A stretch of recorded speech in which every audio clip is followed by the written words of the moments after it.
pretty.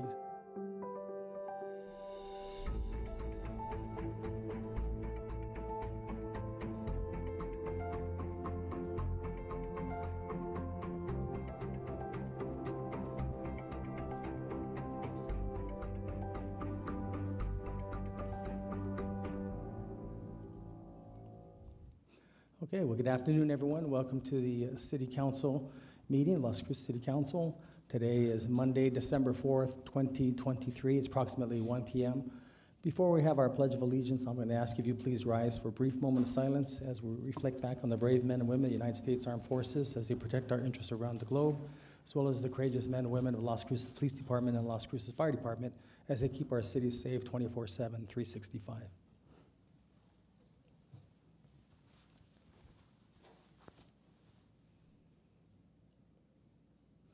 Councilor Curran, if you join me in the pledge, please. Pledge allegiance to the flag of the United States of America and to the republic for which it stands, one nation, under God, indivisible, with liberty and justice for all. Thank you. Okay, as we always start off our meetings with Pet of the Week or Pets of the Week, we have Amy DeFelix, who should be on Zoom. Amy, are you there? Hello, yes, I'm here. Okay.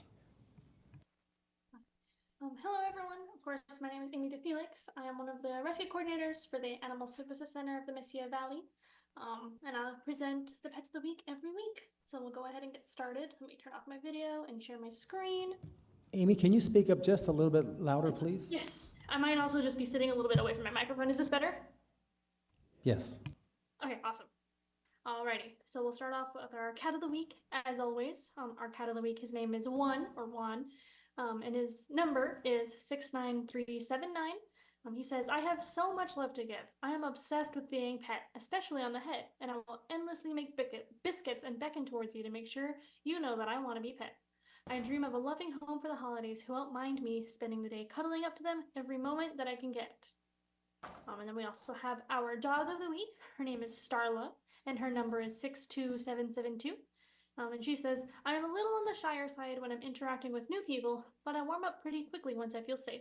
Especially once people take me out on walks and let me check out the scenery and smells. I get so happy. I can do pretty good with other dogs too, because I really like playing with them when I'm in an energetic mood.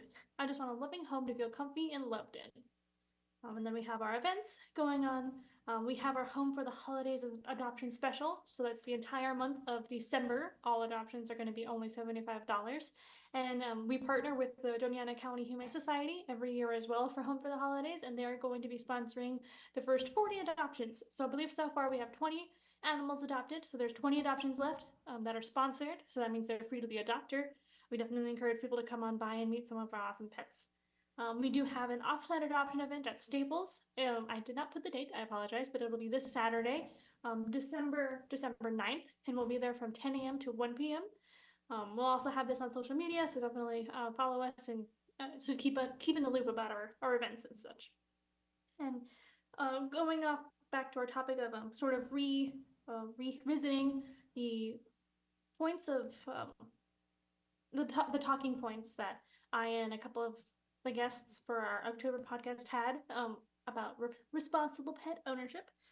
I'd like again to bring up just the topic of enrichment. I believe I've talked about it once, at least once, maybe twice, enrichment in general, but it's definitely something I feel like we can't talk enough about, I feel. But definitely, to start off, a bored pet is a destructive pet. If you happen to have a dog or a cat that gets into your stuff, choose your couch, choose your shoes, just kind of starts acting out. One of the reasons could just be that it's because they're bored and they just want something to do. You know, people, when they get bored, sometimes they'll go out and cause mischief for fun. But definitely cats and dogs are like that as well. Enrichment, and there's different kinds of enrichment. There's like physical enrichment, like exercise, and also mental enrichment. These are definitely important to keeping your pet satisfied. They can prevent the undesirable behaviors, and in general, they'll make your pet just feel so much happier and just feel more fulfilled. And I think that's what's definitely pretty important. Here we go. I kept it it's not Thanksgiving safety. I just realized that. I apologize. It's still enrichment, but physical enrichment would be things like, especially for dogs, walks or hikes, playing with toys like fetch or chew, or squeaker toy, taking them out to the dog park to get, stretch their legs and socialize a little bit if they're dog friendly and if they're fully vaccinated and healthy. We definitely don't want to risk them or um, get anyone else sick or get your dog sick. So as long as they're healthy and well socialized, dog park is a good idea. And if you yourself aren't able, you don't have the time or just even the energy to help exercise your dog, doggy daycare it's a good idea if you have the money to be able to pay for it. Their staff there, obviously it'll take them out to play groups if they're dog friendly, and they'll exercise them and they'll make sure they get the enrichment they need. Physical enrichment for cats can include things like, of course, scratching posts, cat trees for them to lounge and jump around in, any sort of variety of elevation levels for your cat to explore. They like being up high, and they also like being kind of down low. It's kind of in their nature as like a predator species. They like kind of being able to have the full range of, I guess, living in the environment. Of course, playing with toys as well, and cats, although they love like running around, exploring, and kind of tapping into their sort of innate instinct, they also like hiding cubbies. That's definitely important for cats. Hiding cubbies help them feel, safe, decompressed when they're done for the day, and helps them process everything that they've been through in a safer kind of cozy way. And mental enrichment for dogs, that can look like scent work. I believe I've also mentioned like specifically sniffaries before, which is you'll get like a pretty lengthy lead on your dog. You can take them out to the park or a trail, anywhere that's like, at least that's definitely safe. You won't run the risk of your dog accidentally running into like something poisonous like a snake or anything. Definitely be aware in general. That's what the lead is there for, to always have that security. But just kind of have the long lead and let them just kind of do their thing, sniff around, just check everything out, and kind of let them work their senses the way they want to be, and that'll help them feel a lot satisfied. And by the end of that, they kind of get tired out too, because they've just been experiencing so many new things, and their brain gets definitely tired from processing all of that. Of course, puzzle feeders and toys, that also kind of helps them use their nose and works out their brain a little bit, because they have the gadgets that hide the treats or their food in as well, and they have to work a little bit and use their brain and kind of solve some puzzles to get their little snacks. There's also hide and seek with treats, which is kind of a similar thing to like the puzzle feeders and toys. Instead of a little gadget that you hide them in physically, you'll hide the treats around like your house, your apartment, and places that your dog can access. And then you just let them go and hunt for it. And I've seen videos of that online, and it's really fun to kind of watch them and see how their minds are working, kind of like, oh, they smell it, and going over here, it's hotter, it smells nicer, and having them eventually finding it, and they get so excited. It's definitely fun to see. Mental enrichment for cats can look like puzzle feeders and toys as well. They have like little like balls that you can fill with the cat food or treats, and they'll knock it around. They'll learn to knock it around and realize that will dispense the treats, and they love doing that. They'll go to town. Cat grass and catnip. Cats love kind of most cats enjoy sniffing and hanging around in catnip, and they actually grow cat grass. You can buy it at the pet stores, just a little pot of cat grass that is safe for the cats to sniff. They love sniffing it. They love even chewing on it. It's safe for them to eat. They can spend their time just kind of whittling away at that. Another suggestion that a lot of groups can put is a bird, if you have a space to put a bird feeder outside of your window that they can view safely. The birds don't get freaked out by the cat behind the window. They get used to it. They realize they're safe, but it does it's like TV for the cats. I don't know if you've ever heard, if you have a cat, and they make their sort of like cracking noise at birds. It's just very entertaining for them. It kind of like piques their sort of natural predator instincts in a safe way that is safe to the birds, and it keeps them kind of mentally stimulated as well. But definitely an active pet, an enriched pet is a happy pet, and it keeps everyone happy and safe. So we'll definitely keep that in mind. Thank you. Okay, thank you, Amy. I appreciate it very much. So next, we're going to have Sarah Rainey from New Mexico Workforce Connections. She's going to do the jobs of the week. Good afternoon, everyone. Thank you for having me. Let me share my screen real quick. Oops.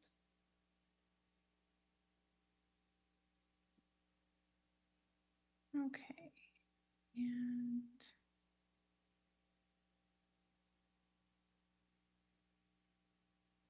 sorry, everyone. There we go.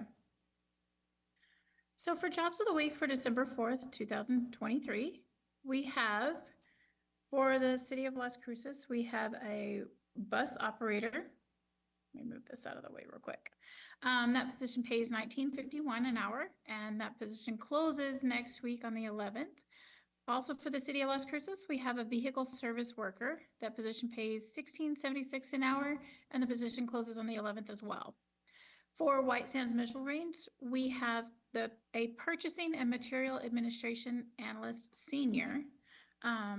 Depends on experience for the pay range, but that position is open until the 15th.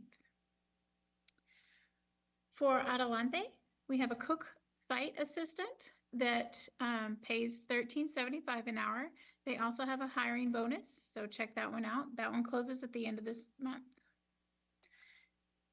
We have multiple travel medical positions that are open with AIA Healthcare.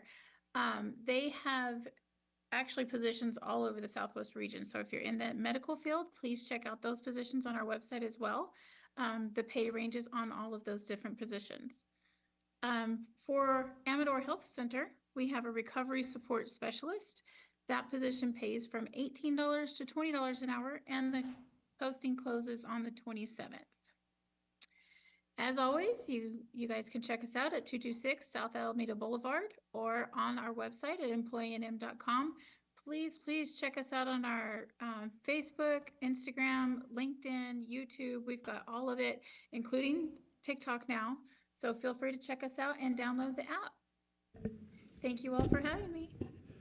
Okay, thank you, Sarah. We appreciate that. Okay, before we have one proclamation, but before we do that, I have a presentation I'd like to make to Senator Jeff Steinborn. So I think I saw him in here. So, Senator. Unfortunately, Representative Small couldn't make it. I guess he's couldn't make it. He's out of town. So I guess it was probably 11 years ago that the senator came to me talking about wanting to do a national monument, the Organ Mountains, Desert Peaks. And I'm like, well, but they're there. And he says, well, yeah, but it'll really bring a lot of economic development. You'll see a lot of people wanting to come here. And I thought, really? He goes, yes. I mean, if you know this young man here, he doesn't take no for an answer. He will be on you until you just submission. You know, the word no is not in his vocabulary. So I said, okay, well, I mean, it sounds good. And there he was, him and Representative Small and a lot of other dedicated individuals really worked hard to get the Organ Mountain Desert Peaks National Monument going. And so it's been 10 years since President Obama signed. I'll never forget that. And the senator says, hey, you know what? You come here to Washington, and you're going to be right there, and the president signs it. And so I was there, but it wasn't there on the table like it was said to me, but at least I was about 50 feet away. But it's still good. I still got a pen that the president signed. But so it came out the other day. How many millions of dollars does that national monument bring into the state? I mean, to this whole area. Well, it's triple visitation. Triple visitation, but it's in the millions of all the 60 million. 60 million. So I thought, you know what? If you get past 59 million, you get one of these plaques. So I'm gonna give this to you, Senator. It's the Mayor's Distinguished Service Award to Senator Jeff Steinborn for your hard work and dedication in establishing the Organ Mountain Desert Peaks National Monument, dated this December 2023. Thank you, man. Thank you.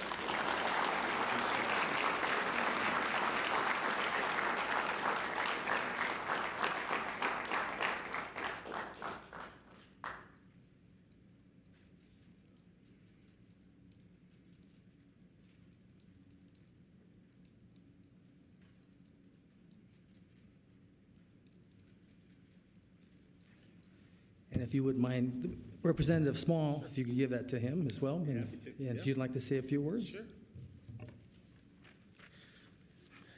Thank you very much, Mayor. Well, I want to start off by saying give a round of applause to yourself because the entire city of Las Cruces got this national monument protected. So give a round of applause to you, everybody listening. I want to just thank the city. I mean, this national monument that we protected here, which is the largest national monument in the state of New Mexico. I don't know if you know that, the Oregon Mountain Desert Peaks National Monument.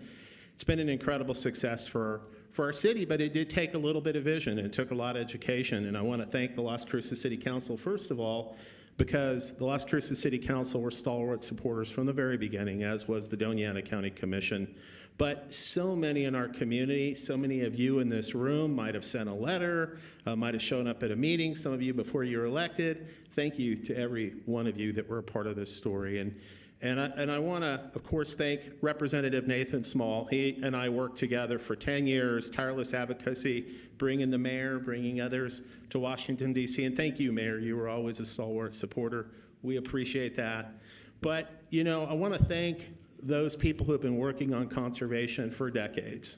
The advocates like Steve Capra, Wesley Leonard, Dave Foreman, Bob Taffanelli.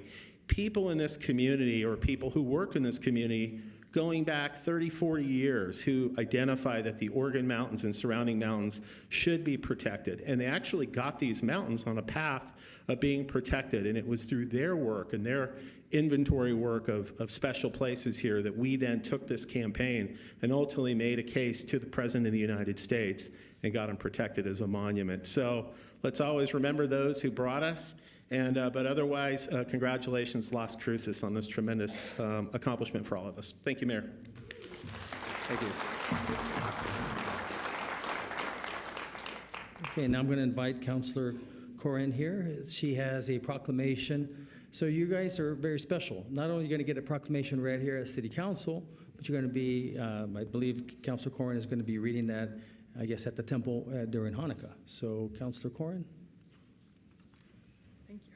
Thank you, Mayor. At the plaza, I think, this weekend. So I look forward to it. This proclamation denouncing Anti-Semitism Day is for the Chabad community of Las Cruces and as well as the Jewish community in general. So I don't know if someone wants to come up as a representative or we can wait. We do even have the official.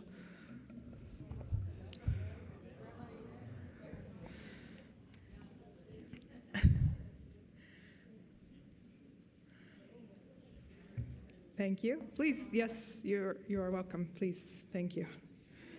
Thanks for coming up. Oh, it's pretty.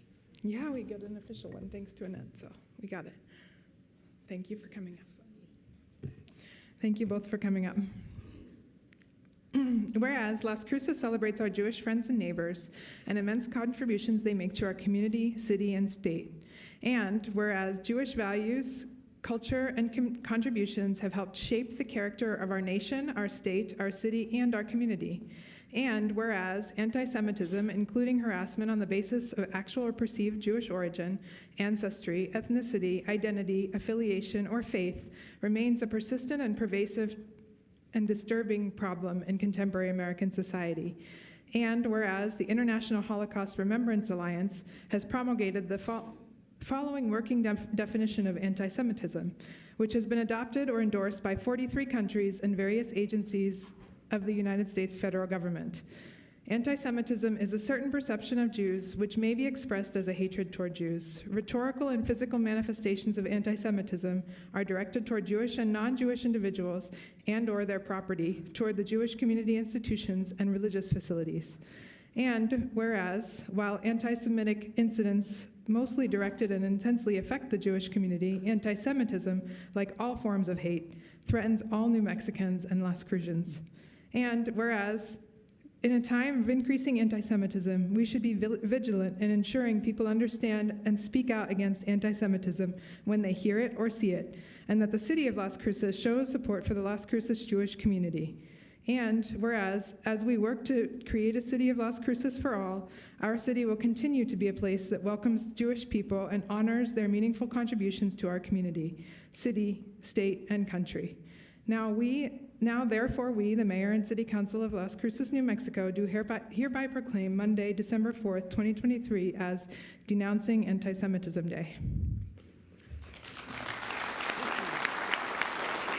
Would you all like to say something? No? You're okay? You good for a picture? Good for a picture. Good for a picture? Okay.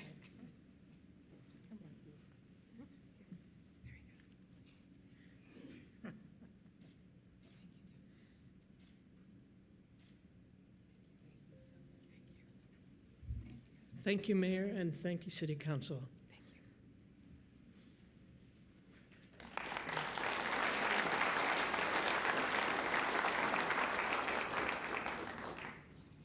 Okay, thank you, Counselor. All right, I understand we have a fire engine donation presentation by Fire Chief Jason Smith. You're going to donate that, like, to me, or are you going to donate that? No. Thought it was a going away present.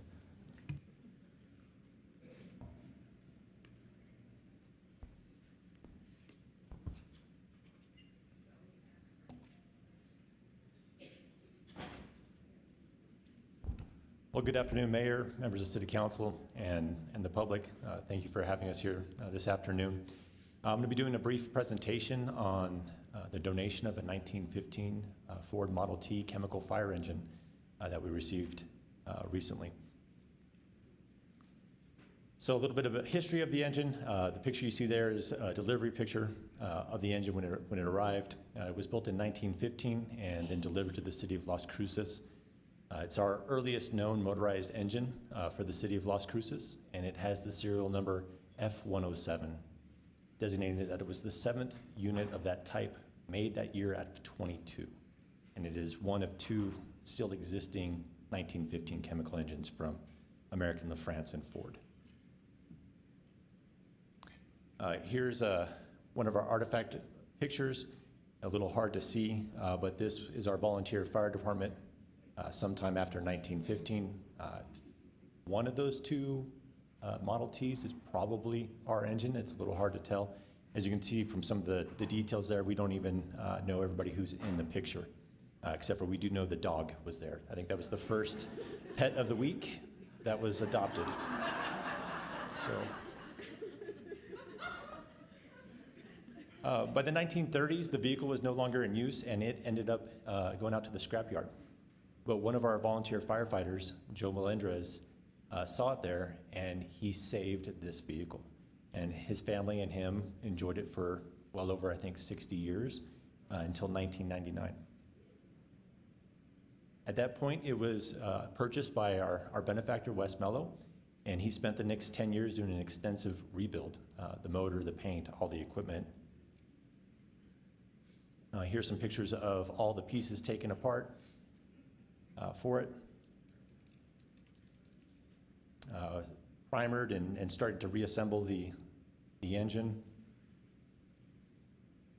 A little bit further on the progress.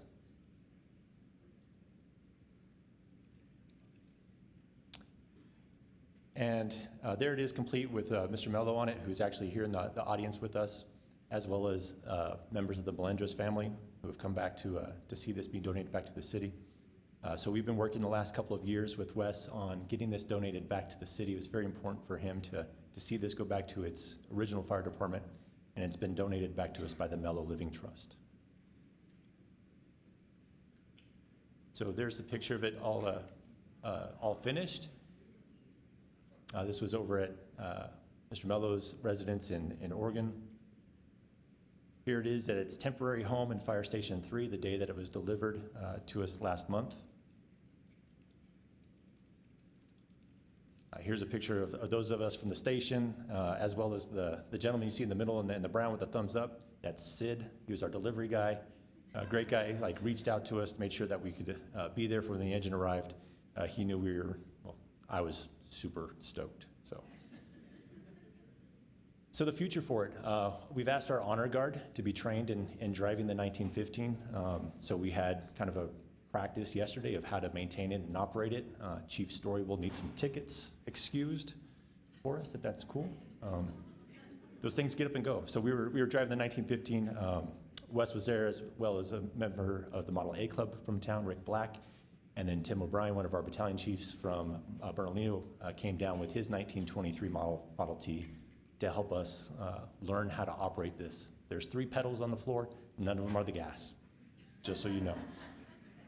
We're working on displaying it here. It's outside right now in City Hall, so people can take a look at it. The picture you see is Fire Station 9. That's where we're gonna house it once 9 is constructed. This area here in the front lobby is all glass so that people driving up Sonoma Ranch can see the engine, as well as double doors that open up so we can take the engine out for parades and events. So we're super excited about it. And I think if this works, we've got Deputy Chief Justin Allen outside, who we're gonna try to bring into the meeting to show you the engine outside.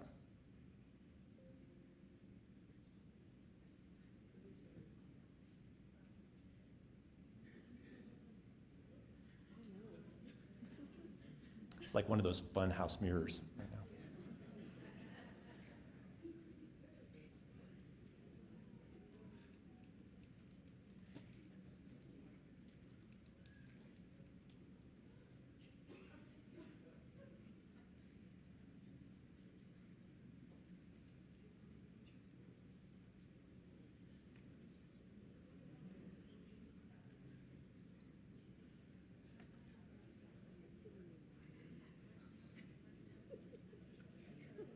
I've been getting asked a lot if I'm a robot lately because I've been voting in the chili drop thing, and I kind of am now doubting my answer to that "am I a robot" question. Please?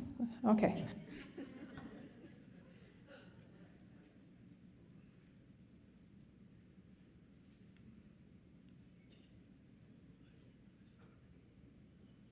Well, I think we'll just move on. So,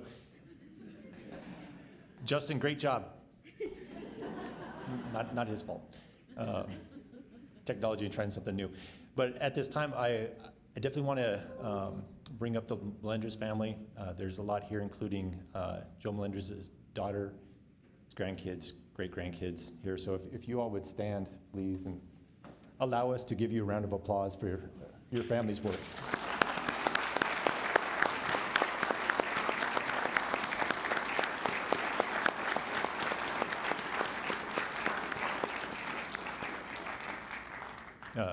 Really, on behalf of the Las Cruces Fire Department, and if I may, the city of Las Cruces, thank you to your dad, your grandfather, great-grandfather, for recognizing something and purchasing it and saving it from history so that it can be here in the now and the present. So really, thank you so much.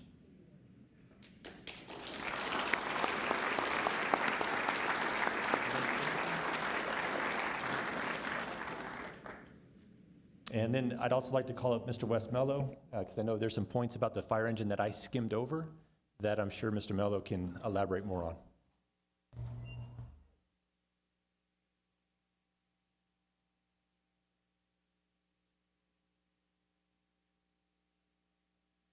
Good afternoon. My name is Wesley Mello. I live in Roseburg, Oregon. That's on the other side of Nevada, in case you. So, back in 1999, I saw an ad in the Model T Ford Club of America's posting for a 1915 Model T Ford fire engine. And all it said was that, and it said call Stella, and it had a phone number. Well, I copied that off and kept it in my office for about 3 weeks because we were pretty busy. It was Christmas time. Finally, I thought, I better call Stella, and I did. And she actually answered the phone. And it turned out her name was Stella Melendres, and she's got sisters and brothers and lots of relatives that are here, and I think we're really honored to have them here because they were young in those days, and they got to go for a ride out here on the brush with their Model T Ford and got to crank the siren. So thanks to the Melendres family. Thank you, guys. So just briefly, the fire engine is a chemical engine, and it's very rare. The chemical fire engine really was invented in France in the 1860s. and they actually started using the chemical engine in the United States in the 1870s, and it was used for about 50 years until really it became antique and was outdated by more modern fire equipment that had pumps that actually could pump the water. This vehicle does not have a pump. It has 2 tanks. The tanks are on the back. Each one is 25 gallons, so they carried 50 gallons of water. And it's a chemical engine because it operated by using a chemical reaction between sodium bicarbonate, which is the baking soda that you use at home, baking, and a strong acid. Basically, it was concentrated sulfuric acid. If you took chemistry, you didn't want to put your hand in that because your hand would probably disappear. With very strong chemical, and it worked very quickly. When they got to the fire, all they had to do was pull a little cotter pin out and drop the arm down, and the support arm, and turn the tank upside down, and that acid would spill into the chemical water, which basically had sodium bicarbonate in it. And the reaction of that made sodium sulfate, which is a salt, which does not do anything to help fight a fire. But it also made water. That's part of the chemical reaction. But what it really did is it made copious amounts of carbon dioxide gas. And that gas would be trapped in the tank and would squirt the water out to put the fire out. The chemical engine was designed as a quick response vehicle. It was designed so that you could get water to the fire as quickly as possible. And the chemical engines started out as hand-drawn fire engines, then they went to horse-drawn. And if you go look at that little fire engine out there, if you look at the seat, it's actually not a Model T seat, it's a seat that came off of a carriage. So the vehicle is well restored, and yesterday we were honored to have the honor guard and your fire chief over there learning to drive it. He does a good job. I was surprised. You've done good, Chief. He said he watched the videos. So that's it. You're welcome to it's your fire engine now. It's not mine anymore. I donated it to the city, and well, thank you.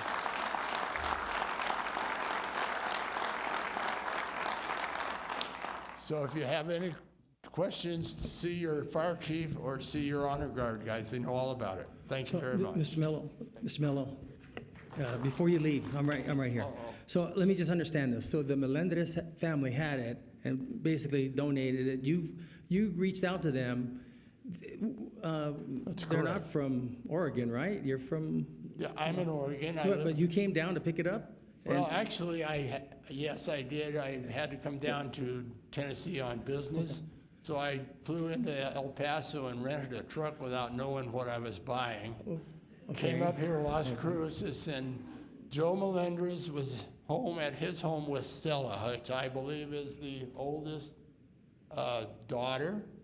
And I had a wonderful chat with him, and the long story short, they needed the money, and I didn't need it as much, so I bought it. So then you repaired it Yes, sir. all on your own, and then you just decided to give it to the city of Las Cruces? That's correct. So, I don't want to give horse in the mouth, but just out of curiosity, why Las Cruces? Why not where you're from? That's a really great question, Mayor. Thank you for asking it. I was a volunteer fireman all my life.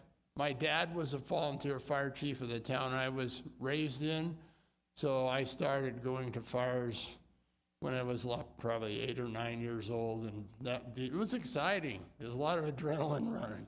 But anyway, after I bought it and got it home, I got to thinking about the purchase from the Melendres family, and I thought, you know what, this fire engine needs to go back to its city, its original city. It's the first motorized fire engine that I know of for this city, and it belongs back here. It doesn't belong at my house anymore. I'm too old. I'm 80 years old, so time to... Well, let me tell you why I'm asking. First off, thank you very much for that generous gift, and then, of course, to the Melendres family for somehow getting it to you, and then you bringing it back here.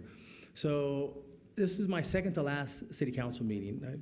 I mean, you being from Oregon, you're not aware that I've been here for a few years, and so I decided not to run for re-election, and so there's going to be a new mayor. Ironically, my successor was this gentleman's predecessor. So he was the fire chief before Chief Smith.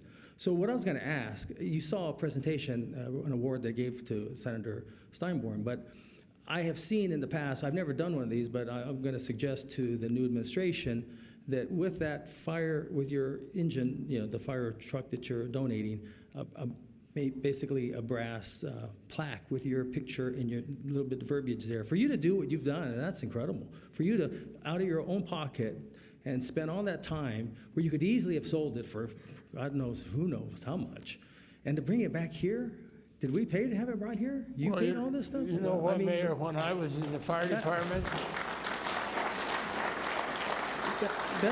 That's a pretty incredible story. I mean, one that deserves, at the minimum, the Mayor's Distinguished Service Award. But this, to have I think a picture of you and on a bronze plaque next to that fire engine to let people know who you were and who you are and what you did. That's incredible. Well, thank you. That's probably a story for Good Morning America. So I would just say this about that fire engine is important to this city, yeah, and it's more important to this city than it is to me. yeah.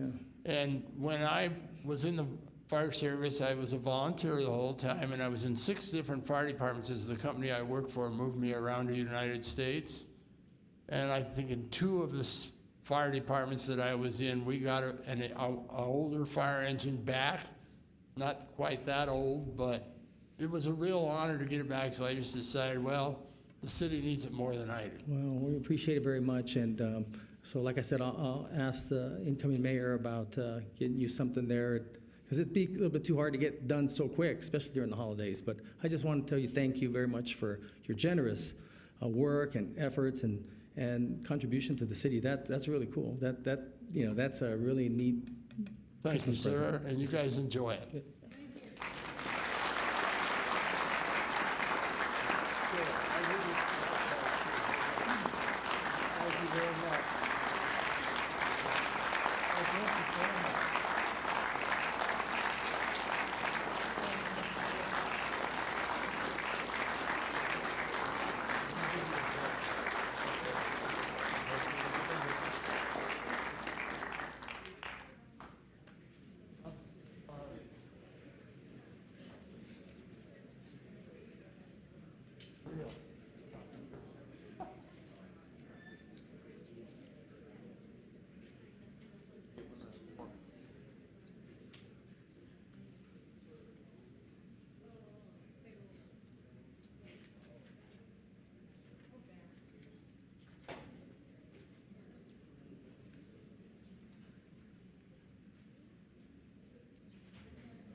I think we're all so happy here. We'll just cancel the rest of the meeting and just go home. No, I'm just kidding.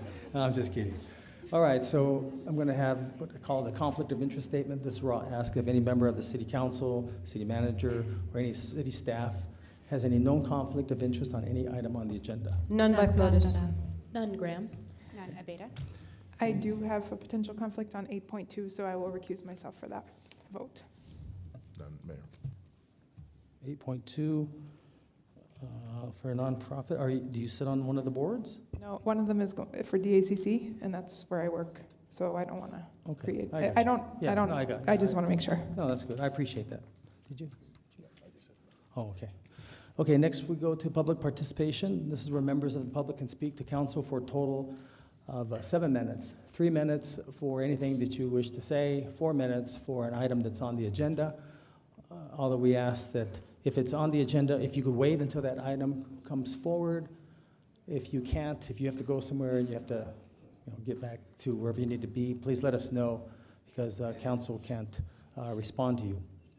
Regarding anything that you wish to say in public, we just ask that it not be pertaining to any pending litigation. So, and I usually start on my left, but I'm gonna start on my right this time. No, I'm just kidding. I'm just messing with you. So I'll start on my left, usually the first row. Nobody's on the first row, and so I take it you're on the second row. I just need you to state your name and you. My name is Paul Rado. My wife and I So you live want in- to speak to the mic, please? My name is Paul Rado. My wife and I live in Delray Estates for the last 10 years, which is in District 5. I would like you all to place yourself in the following scenario. It's 8 p.m. in the evening. You're relaxing in your living room, talking to your significant other, maybe watching TV, reading a book, or playing with your children. When all of a sudden, a window in your living room is shattered, glass is flying in all directions as a 9mm bullet enters your living room. Take a moment to think about that. This is not a hypothetical scenario for my wife and myself. On November 15th, at approximately 7:30 p.m., exactly this happened to us. My wife and I were extremely lucky. The bullet hit the living room window and lost energy and fell onto the windowsill, where the police recovered it. I spent almost 30 years in the military during the Vietnam War era, the Cold War era. I spent several weeks at Ground Zero in New York City on 9/11, but never in a million years would I have thought my wife and I would be exposed to a bullet entering our living room on a quiet Wednesday evening. The open area behind us is in city limits. Homes are bordering this area from Park Hill Estates, Delray Estates, and single-family homes on Tucson Avenue. This is not the place to be discharging firearms. As our elected officials, get together with the chief of police and come up with a concrete plan to curtail this type of activity within city limits before it leads to tragic consequences. Thank you. Thank you, Mr. Rovado. That's an incredible story that you shared with us. Years ago, I would go to the mayor's meetings and every year. I've been going for the last 16 years. About 10 years ago, there was a company called Shot Spotter. And I used to think, wow, they could actually, within 50 feet, figure out where that shot came from. And I used to think, I'm glad that we don't really need that here in Las Cruces, but I think it's probably time that the future city council maybe looks at something like that, because what you're recanting is extremely scary situation, and I appreciate you sharing your story with us. Okay, anyone else on the second row? Yeah.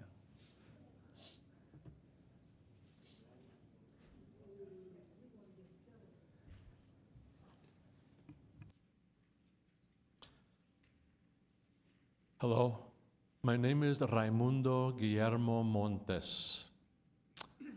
I thank you, sir, for acknowledging the military and the first responders. My grandson is at the induction center as we speak, getting ready to go into the Navy and answer the call to his country. My father was also a volunteer fireman for Las Cruces in the 30s and the 40s. So I'd like to say, I'm a lifelong resident of Las Cruces, born and raised here. Mayor, I know your tour of duty is coming short here pretty soon. Your collaboration with Eric Enriquez can be positive for Las Cruces. 3 months ago, I called the police 3 times on the 911 emergency call, and they responded quickly. I want to compliment the professionalism, the integrity, and the caring of our Las Cruces finest. Second to none. I am totally impressed. I offered to buy their lunch on their off time, and they kindly expressed their enthusiasm, but respectfully did not expect. I have had collaboration with the police. When I was a teacher, I participated in the DARE program. I would like to see a reinstatement of a form of relation building between police and citizens. When I was overseas, I longed to hear from my family and friends, but did not. I would like for our men and women on duty who care for us on their watch say, "You'll be safe on my watch." When we had the Coffee with Police program, I failed, and I'm sorry for that. I didn't participate in it. So, a reinvention of a great and efficient police citizen team building effort would be great. An effort that would be intrinsically satisfying on both parts, something both parties would positively look forward to. Thank you. Thank you, Mr. Montes. We appreciate you taking the time to come to City Council to share with us that letter, your kind words, and words of encouragement, and also congratulations to your son, and thank him from us for his service to our country. You're welcome. Yes, sir. Okay. Yeah.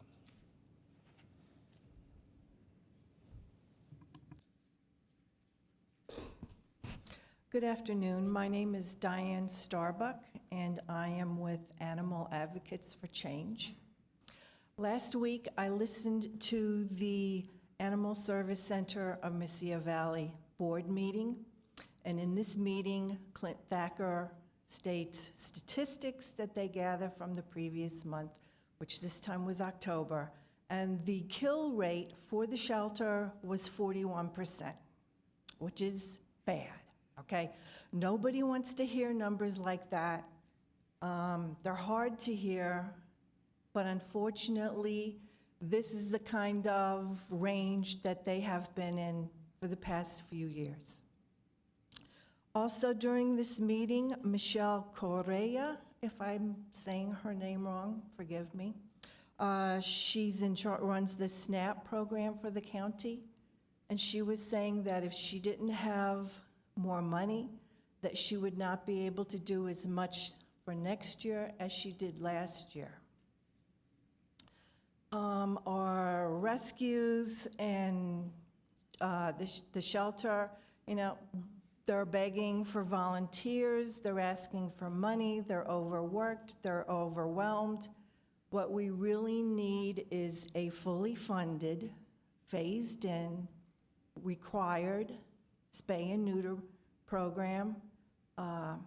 And I would like to thank the mayor for bringing forward the work session back in November to work on a new animal ordinance that would be better for all companion animals. And I hope, as per your wishes, that all parties concerned are working collaboratively on this new ordinance. And I hope the mayor and the council can see to support this ordinance in word and in deed. Thank you. Thank you, Ms. Starbuck. Okay, anyone else on the second row? Okay.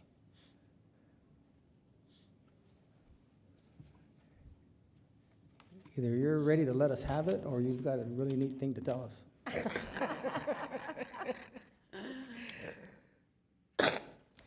Good afternoon, ladies and gentlemen. My name is Patricia Alford, and with me is Deborah Brown. We live in the Metro Verde section. First, I want to thank the police officers, Jonathan Pagan and Detective McDaniels, number 888, and their night shift captain for their quick and effective response when my friend's car parked in my driveway was broken into on the early mornings of Saturday, November 25th, 2023, which began at 1:44 a.m. They were amazing, and with the help of the aid of the video from my house, they were able to make an arrest. Unfortunately, it was a juvenile, and I don't think it went very far. But I only placed the camera 3 weeks prior because of incidents involving my next-door neighbor and the neighbor across the street, whose daughter-in-law's car was broken into and stolen and retrieved at an elementary school still running, but extensive damage to the car. These incidents involve material things. However, the cost and loss of time is unfair to the owner. We, the neighbors, are now forced into extra expense for the cost of cameras, monitoring rates, and system updates. There have been many carjacking attempts and carjackings and attempted home invasions in the last 1.5 months in our area. I'm here today representing a group of neighbors concerned about protecting their property with the hopes that it will not lead into home invasions or the loss of someone's life. There will be a new Town Watch group.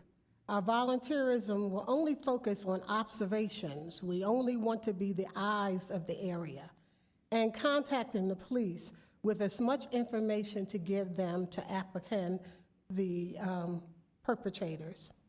We're having another meeting this Saturday, December 16th at the Red Hawk Golf Club, which is supporting the group because they're concerned about their area too. The management is graciously letting us use an area to meet and to come up with safe strategies within our communities. Within our communities, Metro Virtue and the Red Hawk homes. We would like the following if it's possible. We would like for somebody from the police department to attend that meeting and give us the legal perspective. We would like to have a representative from council to attend that meeting. We have a question.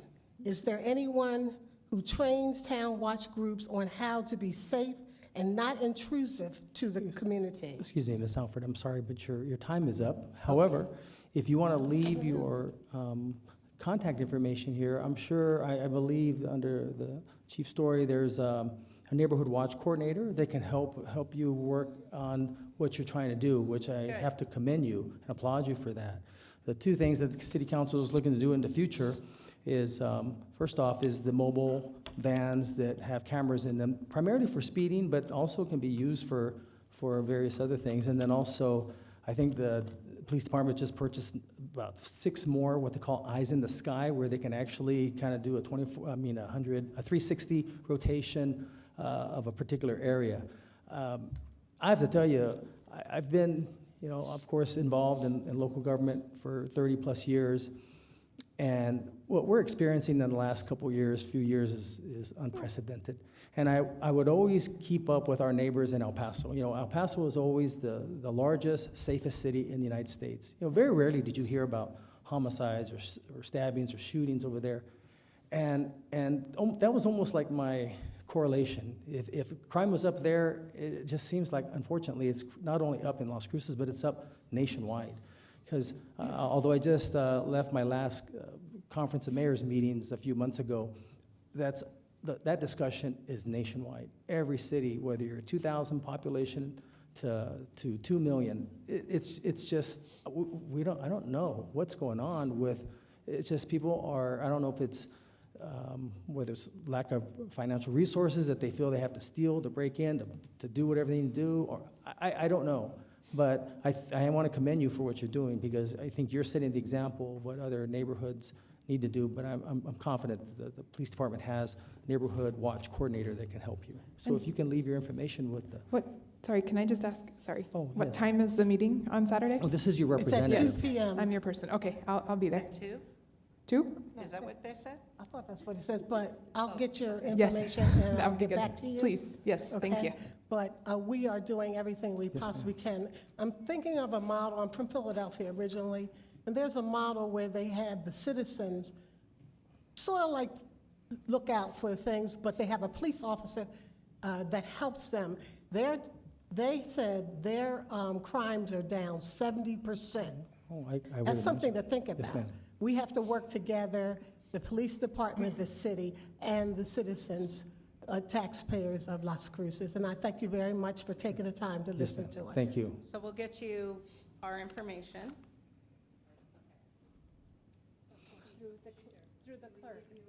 Yeah, if you can give that to the city clerk, because she has to take note of it, and then, yeah. Thank you very much for sharing that with us. Thank you so much for your help. Okay, so that was, oh, nobody's on the third row. Good to see you, Algernon. Fourth row, anyone? One of our young adults there? No, you want to come up and speak? Come on, say something. Fifth row? Sixth row? Seventh? Eighth? Anyone on my left? Okay, so I'm going to shift to my right. First row is empty. Second row? Did you have anything to say? No? Third row? Fourth? Fifth? One in the red is fifth row. No? Sixth row? Yes, please.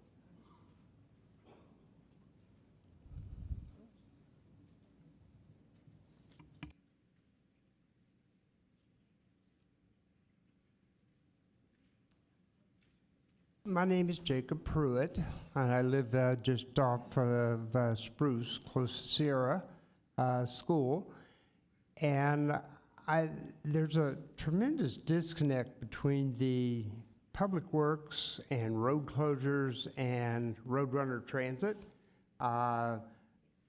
Often the bus drivers, now I don't know what the management there, but the bus drivers tell me the only way they know a road is closed, stop is closed, is when the driver drives past there on the first run of the day and calls it in and says, oh, by the way, stop number 22 on Route 12, which doesn't exist, is closed. And so I don't know where the breakdown is, but between the drivers and the citizens and the Roadrunner management and the city public works and road closures, whoever's in charge of that, doesn't get that information out to the people it matters to. And if you're trying to get to a doctor's appointment, and I don't know, I imagine most of you are lucky enough to be able to drive, I'm not. And also with the Roadrunner Transit, there's stops that are closed and there's no work being done. They put out their orange barrels at 6 or 7 o'clock in the morning, and they leave them up, and I don't know if they take them down at night or not, because I rarely go out after 5 or 6. But that's an issue that is dear to my heart, because there's a lot of disabled people that use that bus, and if their stop is closed and they have a doctor's appointment, they're just out of luck. And I think that's all. I'm running out of time, so thank you very much. No, well, thank you, Mr. Pruitt, for sharing that with us. So, I'm sure EFO and his team will take note of that. I will tell you that I can't speak for the rest of the council, but I mean, I get them on my emails that certain roads, you know, they're going to have this such and such closed. They can connect on email, send Yeah, email address. yeah, right. And I will say that, you know, a lot of times I've been asked, well, why can't you guys maybe work at night or do something? You know, that was viable 6, 7 years ago, but after COVID, the prices that you see that the city contracts with these contractors, you know, they're up 20, 30% as it is, and then to try to work at night or on the weekends, you're talking almost double the price. But one thing, Mr. Pruitt, are you aware of being able to use Dial-A-Ride? That's a good point. I'm glad you asked that question, because Dial-A-Ride generally requests that you call a week in advance. And I mean, let's face it, how many of you all plan your life a week in advance? And if you happen to be making something and you know, if I have to go to the grocery store, it's a 4-hour trip for me. Yes, sir. No, I agree. I didn't know if, I was talking about for a doctor's appointment. I didn't. But I do use Dial-A-Ride, Oh, but okay. I have to plan way ahead, and sometimes I can't. I gotcha. All right. Well, thank you very much for that information. Okay, so that was the 6th row. Anyone else? 7th row? Oh, yeah.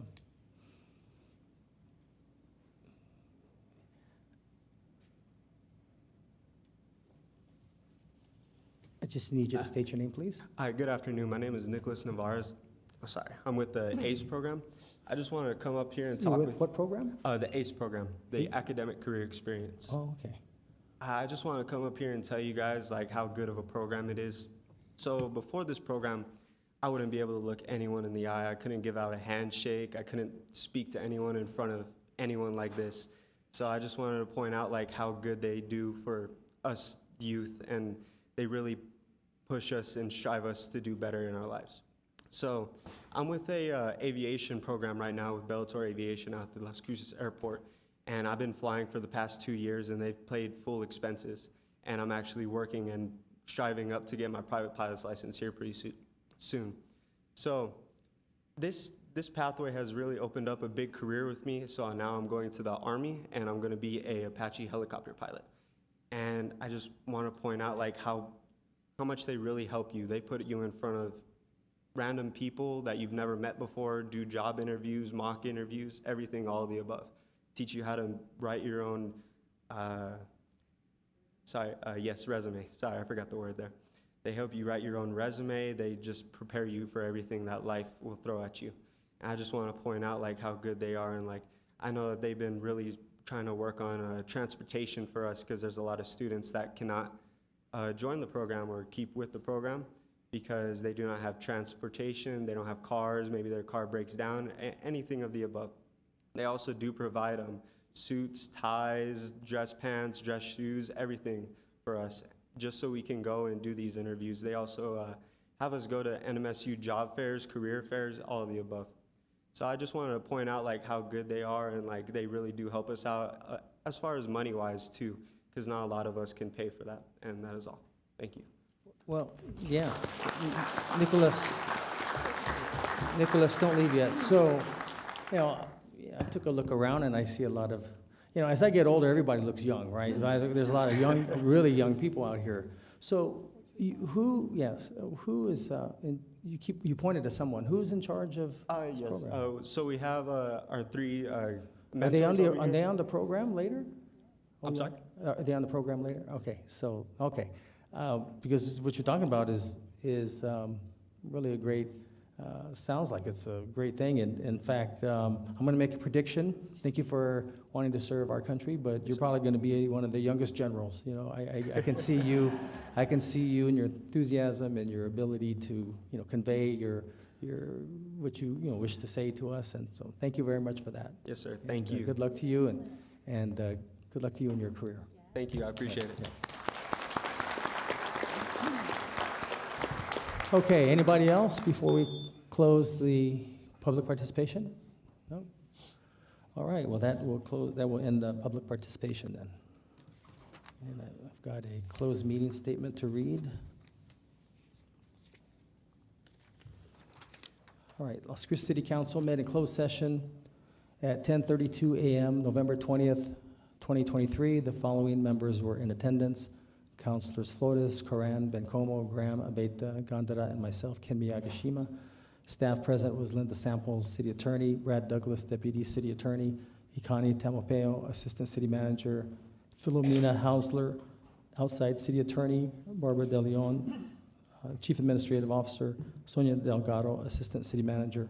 The meeting adjourned at 11:10 a.m. And for the record, Las Cruces City Council met in closed session and only discussed those limited items as stated in the posted notice. Number 1, to discuss pending litigation regarding Tom Reynolds versus City of Las Cruces, case number D-307-CV-2022-01521, which is closed pursuant to NMSA 1978, Section 10-15-1H, number 7. And number 2, to discuss, no, we didn't discuss that. Okay, and meeting adjourned at 11:10 a.m. So, thank you very much. Okay, now we're going to go to acceptance of the agenda. Move to approve. Second, Graham. Okay, motion made by Councilor Beta, second by Councilor Graham to accept the agenda as presented. Christine? This is on the motion to accept the agenda as presented. Councilor Abeyta? Yes. Councilor Graham? Yes. Councilor Bencomo is absent. Councilor Cran? Yes. Councilor Flores? Yes. Councilor Gondeta? Yes. Mayor? Yes. Okay, so we're at items 8.1, Resolution 24-060. Move to approve, Graham. Second, Abeyta. Motion made by Councilor Graham, second by Councilor Beta, and Sarah Gonzalez will be presenting.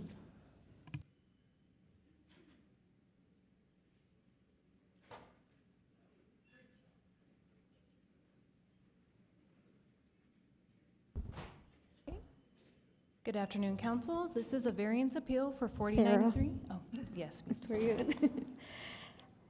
Do you swear or affirm that the testimony you are about to give is the truth and nothing but the truth under penalty of law? I do.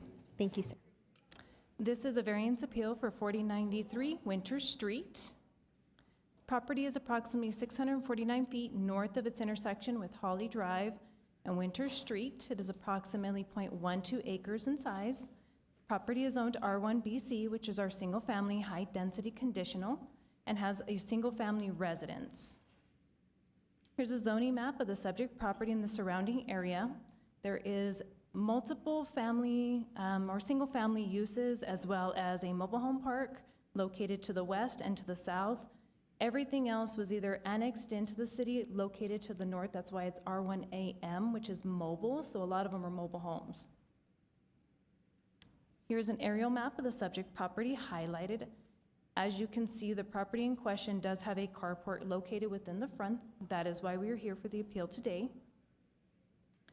The code does require, per Chapter 38 of the 2001 zoning code, that any single-family residential zone, which is R1A or R1B, requires a 25-foot setback from the property line for any carport or garage structures.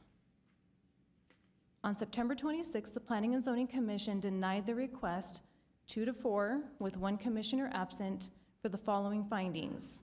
It did not meet the code requirement of the 25-foot setback from the front property line. The deviation is a 24-foot variance and does not meet the criteria for a variance to be approved, meaning there's no topography constraints on the property. The carport does not spur economic development for the area, and a monetary hardship was not met, being it was not self-imposed. Lastly, the structure was built without a building permit. Here's a site plan of the subject property highlighted in basically red. The carport is 24 by 20 in size, so it does cover primarily the entire driveway up to the property line, but 1 foot. There is still that 12-foot utility easement as previously discussed in our previous case. And with that, we did see, here's the carport structure. As you can see, the carport overhang is closer to the rock wall. We measure from the overhang, not from the actual post, because that is where the extended structure goes. They did do utility markers out there. We do have telephone and cable that are located within our utility easement on the property. The applicant is requesting the appeal in order to retain the carport at a 1-foot setback because, one, she was not aware of the codes and regulations at the time. There are medical reasons in which, for her and her daughter's safety, it does protect the driveway from becoming slippery and vehicles from weather damage. We did not receive any complaints from the public during the public hearing that took place on September 26th, and the structure does not impede onto the utilities. With that, staff does have a requirement to resend out notification for any appeal process. There was one member who spoke on her behalf during the public hearing process. Staff did receive one phone call requesting that, if they get approved, are they able to go ahead and apply and get one as well from a local neighbor. And then on Friday, I did receive an email and a phone call, same person, that was not in support because it would devalue his property. He is located at 4096 Winter Street, directly across the street. And it will also open up the idea that everyone else in the neighborhood would be able to acquire one. With that, if the council does recommend approval or changes or overturns PNC's decision, staff would still recommend that both sides of the carport remain open and not enclosed, so that way you do have vehicle safety being met when they actually exit the property. The structure does need to be attached to the home, being it is not permitted to have accessory structures in your front yard. Obtain an encroachment agreement for use of that utility easement, since it is encroaching into that utility easement, and then obtain any building permits and all required inspections. With that, here are council's options. If you vote yes to approve, that will overturn the P&Z decision that was made on September 26th. If you vote to deny, that will uphold the decision made by P&Z. Vote yes with conditions, or vote to table. I stand for any questions, and the applicant is here as well. Thank you, Sarah. Councilor Flores? Thank you, Mr. Mayor, and thank you, Ms. Gonzalez. It sounds very similar to the one we just heard a week or so ago. But there was no permit, utilities are affected, they don't meet, they don't meet the distance. They're at 24 feet as opposed to the 25 required, or? Mayor, Councilor Flores, that is correct, yes. The property is encroaching into essentially 24 feet. That is the deviation requested. The garage is currently at 25 feet, which is the maximum, or the minimum required. Any structure that would be built along there that would be for a carport or garage would need to be at 25 feet. So this variation is going to be 24 feet into the actual 25-foot setback. So there is a 1-foot separation of what's required from the property line right now. Does that 1 foot is there a consequence of an unsafe, a safety issue? Does it raise a safety issue, the 1 foot deviance? Mayor, Councilor Flores, because the structure is open, it does not pose as many conflicts. Generally, when we look at structures, that's why we have a clear sight triangle for driveways. It's a 20 by 10 area in which we like to remain open, so that way there isn't any obstructions from whenever you pull out. Based on this is the single pole, that would not be the obstruction if it were enclosed. So that 1 foot wouldn't obstruct the vision? It would, or does it really create a safety issue? Mayor, That 1 Councilor foot? Flores, it does not create the safety issue because it's open. Thank you, Ms. Gonzalez. Thank you, Councilor. So, Sarah, let me just give you my take on this. You know, I think we have no choice probably but to allow it to go through because we let the other one. But I would, and I'll get with if the council is consensus, but get with the city manager and city attorney. I think there needs to be a moratorium on all carports.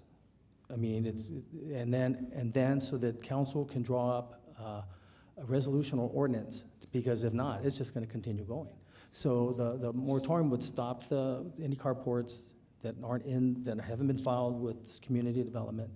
And then I think, as was discussed, you know, they have to come up with something, whether it's 5 times the cost of the permit, and also bill the contractor, the person who's building it as well, so that they both share into the penalties. That's 10 times what the actual cost would be, or whatever the council decides to do.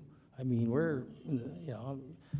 we could probably get it done this month, but you know, I'll just leave it up to this future council here. But I think that's about the only way we can do this, a moratorium on all carports until that way when the council, if the council passes that moratorium, from that point on, if anyone builds another carport, I mean, it's got to be disclosed, but because I don't see any other way, really. They're just going to just keep adding them till the council does something of that nature. That's my take. We had to do that years ago. I mean, 25 years ago on an issue. We had to put a moratorium until at that time the county could do something and get it done. So that's the only thing. That's why I'm speaking from that experience. Any comments on this issue with, yes, Councilor? Well, I'm not sure that I understand what you've proposed, Mr. Mayor. And even if we had an ordinance, people apparently just don't know that they need to get permits. And I don't know, should we just paper the city with, you need to get a permit to do this, that, and the other? And I agree with the mayor as to it's very similar to the other one. This doesn't really present a safety hazard. The utility lines are not impeded or affected in any way. Vision isn't impeded. So even if we had an ordinance, I mean, I'm not aware of every city ordinance.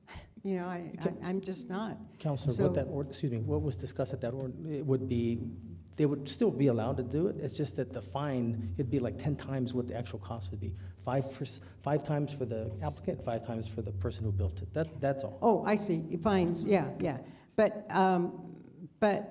I think though that even a fine would be overly. I mean, the punishment would, 10 times. I don't know how much it costs to get a permit for a variation, but it just seems kind of punitive. Well, it would be punitive. That's the intent, but they still wouldn't know. I mean, we would probably collect a lot of money, or think we might be collecting money from property owners that do that. But how are we going to keep them from doing it in the first place? I mean, what do we do to let homeowners know about all the ordinances we have? I mean, is there a place we go to? It's a shared responsibility.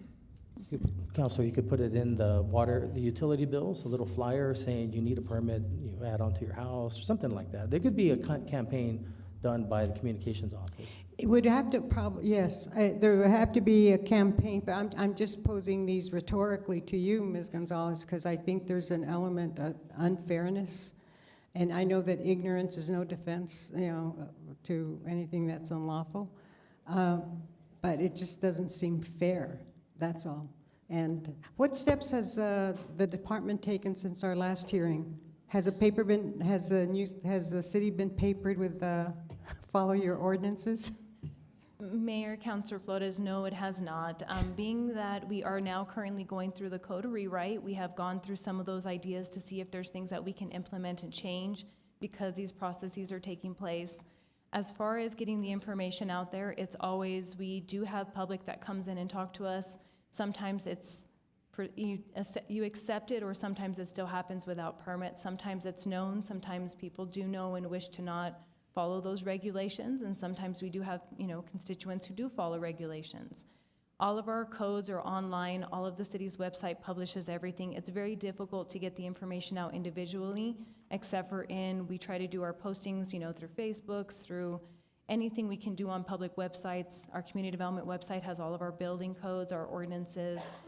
That's the easiest way for us to get the information out there. And then working as we continue to get these calls or these complaints, or working with other companies to let them know what those regulations are, especially when they do come in and ask, to make sure that they understand what they're presenting to the person who may be purchasing it, and getting them educated as well through their business license process. So does that include, Ms. Gonzalez, the say the installers of these carports and all these businesses that perform those services and provide the materials, or do they know that the owner needs a permit? And I really believe in PSA's, public service announcements, and you can't get enough of those, and they're free. And it seems to me you could have spots on all the local radio stations, AM, FM stations, whatever, just so that everybody just hears this from time to time. And when people get together, I'm going to put a carport in. Oh, did you know you need a permit? I mean, kind of like the word gets out. Okay, I think that's all I have to say. Thank you, Ms. Gonzalez. Thank you, Mr. Mayor. Councilor Corrin? I thank you for alluding to the Realize, and I see the Realize thing. I do hope that Realize can be a tool for us sort of streamlining a lot of this and thinking about how we may. I think the trend is to have a different approach in some ways to some things like this, and I would ask that we take a different approach than perhaps we did in 2001. Just generally, as sort of to the mayor's point, like shifting that we don't have to be doing this all the time. That would be my ideal. Specific to this, I'm curious, if we say yes with conditions, there are probably amendments that we have to give, or like last time, specific amendments? Mayor, Councilor Cran, that is correct. Based on the conditions that were listed, the last hearing we did say to approve or amend with the conditions, voted on that, and then voted to approve the case as well. Okay, so which these conditions are similar to the prior one, I think, in some ways. Open encroachment agreement attached to the home, which I'm not sure if it might already be attached to the home. It kind of looks like it might be, but I'm not sure. And a building permit. So I would move to add these conditions to the, or we can just say yes to conditions. I would like to move to amend the proposal to add these conditions, please. Second, Graham. A motion made by Councillor Corin and second by Councillor Graham to add the following conditions to the motion, on the amendment. Both sides of the structure must remain open. 2, the structure needs to be attached to the home. 3, obtain encroachment agreement with the use of utility easement. And last, must obtain building permit and all required inspections. So it's moved in second on the amendment. Christine? This is on the motion to amend Resolution 24-060 to add the conditions of both sides of the structure must remain open. The structure needs to be attached to the home, obtain encroachment agreement for use of utility easement, and must obtain building permit and all required inspections. Councillor Abeyta? Yes. Councillor Graham? Yes. Councillor Bencomo is absent. Councillor Cran? Yes. Councillor Flores? Yes. Councillor Gondeta? Yes. And Mayor? Yes. And Ifo, can you have communications office start working on something to at least get that going as far as, hey, you're gonna do anything to the house, you need to get a permit. And I'll just let council decide if they want to move forward with some type of penalty for the future, for the applicant and the person who built it. Because after a few times, when you get to the point where it hurts in the pocketbook enough, they're gonna just say, well, just go get a permit. Well, and what about the city putting notices out and making homeowners? Yeah, Ifo's his team's You gonna do that, Mr. Peely? Promise? Cross your heart? Okay. Okay, well, that settles that one. That's yeah. All right, thank you, Sarah. Okay, next item, 8.2, Resolution 20. Mayor, we Oh, need I'm to sorry, vote. we're on the. No, I was just seeing if you guys were paying attention. That's why So I was you guys still, were, you that's guys why I are was paying still attention. standing here, I was waiting. I was gonna do that. I was just acting like I was. See, now on the main motion.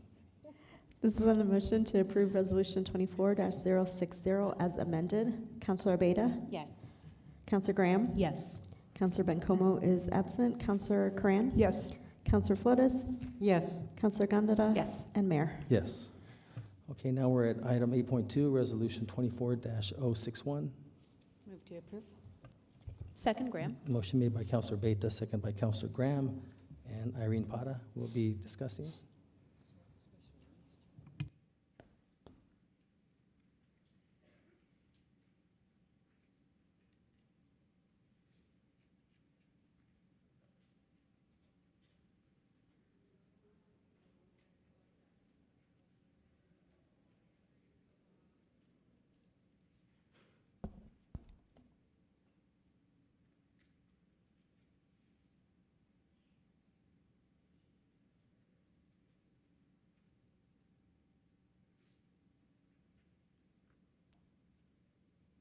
All right. Good afternoon, Mayor, City Council. Irene Bada with Economic Development. Today, I will be presenting the American Rescue Plan Act project recommendations.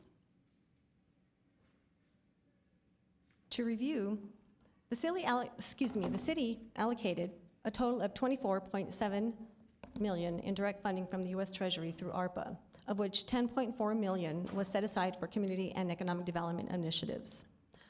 Of the 10 applications, Community Foundation of Southern New Mexico and Bitwise were awarded $1 million for a workforce development project.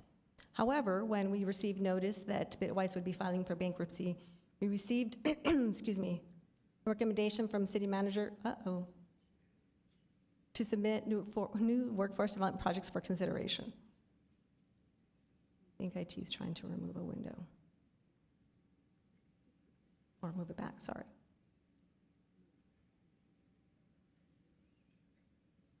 The projects that will be presented today provide real solutions to issues our residents are still facing. Those of our most vulnerable residents who are still struggling to secure and maintain housing and employment, a continued shortage of quality childcare for our families and children, and a need to expand programs and opportunities for upskill training for our workforce.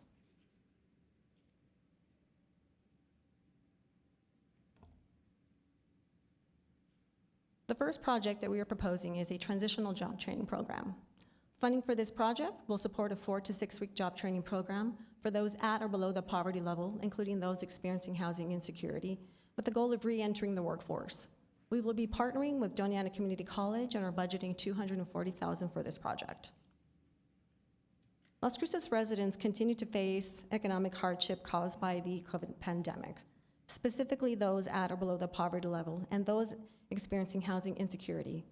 Since 2020, labor force participation rates have dropped while numbers of those at or below the poverty level have risen.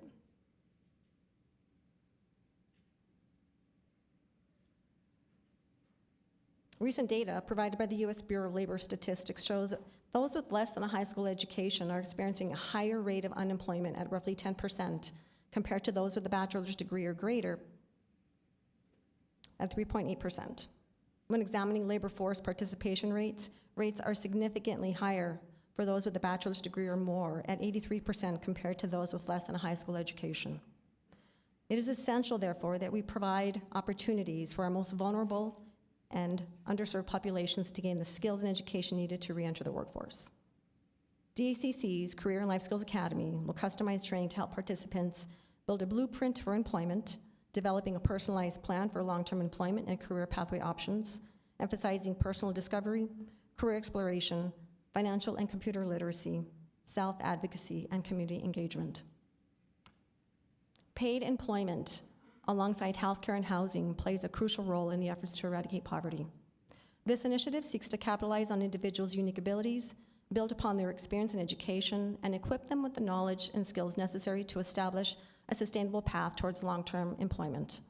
By addressing both the labor force shortage and the increasing numbers of individuals at or below the poverty line, we are working to advance the economic mobility of our residents and making a positive impact on the financial, health, and long-term viability of our community.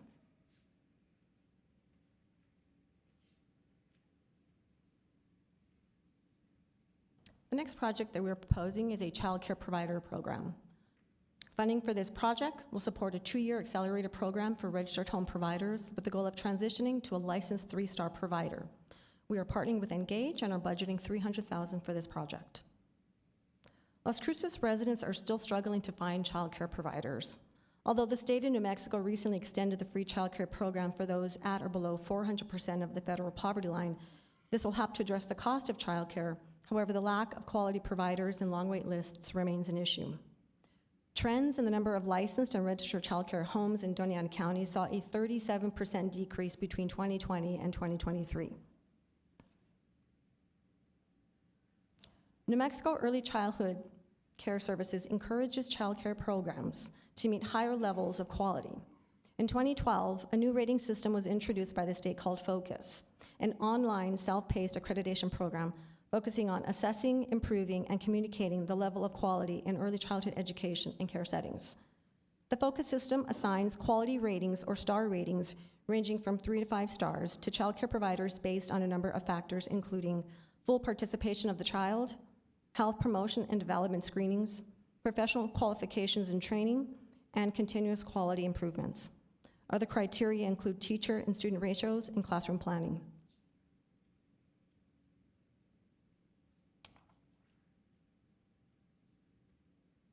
Each level requires a higher attainment of training and credentials. The Focus rating system helps strengthen early education and care programs, provides a roadmap for quality improvement, and helps families identify which programs will best meet their needs. In the spring of 2022, the Secretary of Education conducted a tour of 25 communities to gain a better understanding of the unique needs and challenges of child care providers. Las Cruces was among them. Among their findings was a need for better quality materials such as age-appropriate furniture, learning materials, books, and toys. A second challenge that was identified was a dissatisfaction with the Focus tiered system. Child care providers felt the self-paced program to be inequitable and burdensome in meeting all of the educational and training requirements to progress. These challenges have stalled and at times prevented child care providers from accelerating their learning and moving closer to a 5-star rating. Registered home providers must meet certain basic safety standards to operate. However, they are not required to meet the same star ratings as licensed providers. Our goal in supporting our home registered providers is to assist them in building back capacity that was lost during the pandemic while helping them increase their levels of education and training through the Focus Accreditation Program. In doing so, registered providers will be guided through hands-on learning, receiving on-site assessments, building individual professional development plans, and receiving one-on-one coaching. Engage New Mexico has demonstrated a commitment to finding solutions to expand access to quality early childhood education and experiences, including through the Doña County Early Childhood Education Coalition. Working with local partners to facilitate training, the Child Care Provider Program will work with registered providers to gain the skills and training needed to increase quality of care, raise their level of education and credentials, and increase their capacity by up to 50% and increasing revenues. Providers will also receive valuable training in successful business practices. Ensuring that parents can access quality childcare strengthens our community, the workforce, and the economy.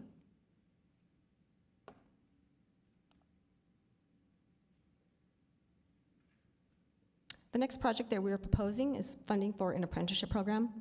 Funding for this project will help to expand the local independent electrical contractors apprenticeship program, including upskill training for licensed journeymen. We are partnering with Southern New Mexico independent electrical contractors and are budgeting $200,000 for this project. Apprenticeship programs are an industry-driven, high-quality career pathway employers can develop and prepare their workforce. Since 2012, there has been a 64% increase in new apprenticeship programs across the country, including 2 million new apprentices. There have been 396,000 graduates of apprenticeship programs within the last 5 years, and 14,700 new programs created, of which 94% of graduates retained employment after completion of training, earning an average annual salary of $70,000 a year. Of the 67 registered apprenticeship programs in New Mexico, only 2 are located in Las Cruces. Of those is the Southern New Mexico Independent Electrical Contractors. IEC is one of 50 chapters nationwide that has been offering training for over 30 years through a 4-year apprenticeship program. They are the other 4-year program, as they like to say. Over the next 2 years, funding will help support IEC's expansion to train new workers, apprentices, and continuing education for journey persons. Funding will also support the expansion of on-site lab stations and a mobile lab to conduct community outreach efforts to further recruiting. The fourth project we are proposing is funding for a pre-apprenticeship program. Funding for this project will help to support pre-apprenticeship program and transportation needs for Las Cruces Public Schools participants. We are partnering with the New Mexico Department of Workforce Solutions and are budgeting $100,000 for this project.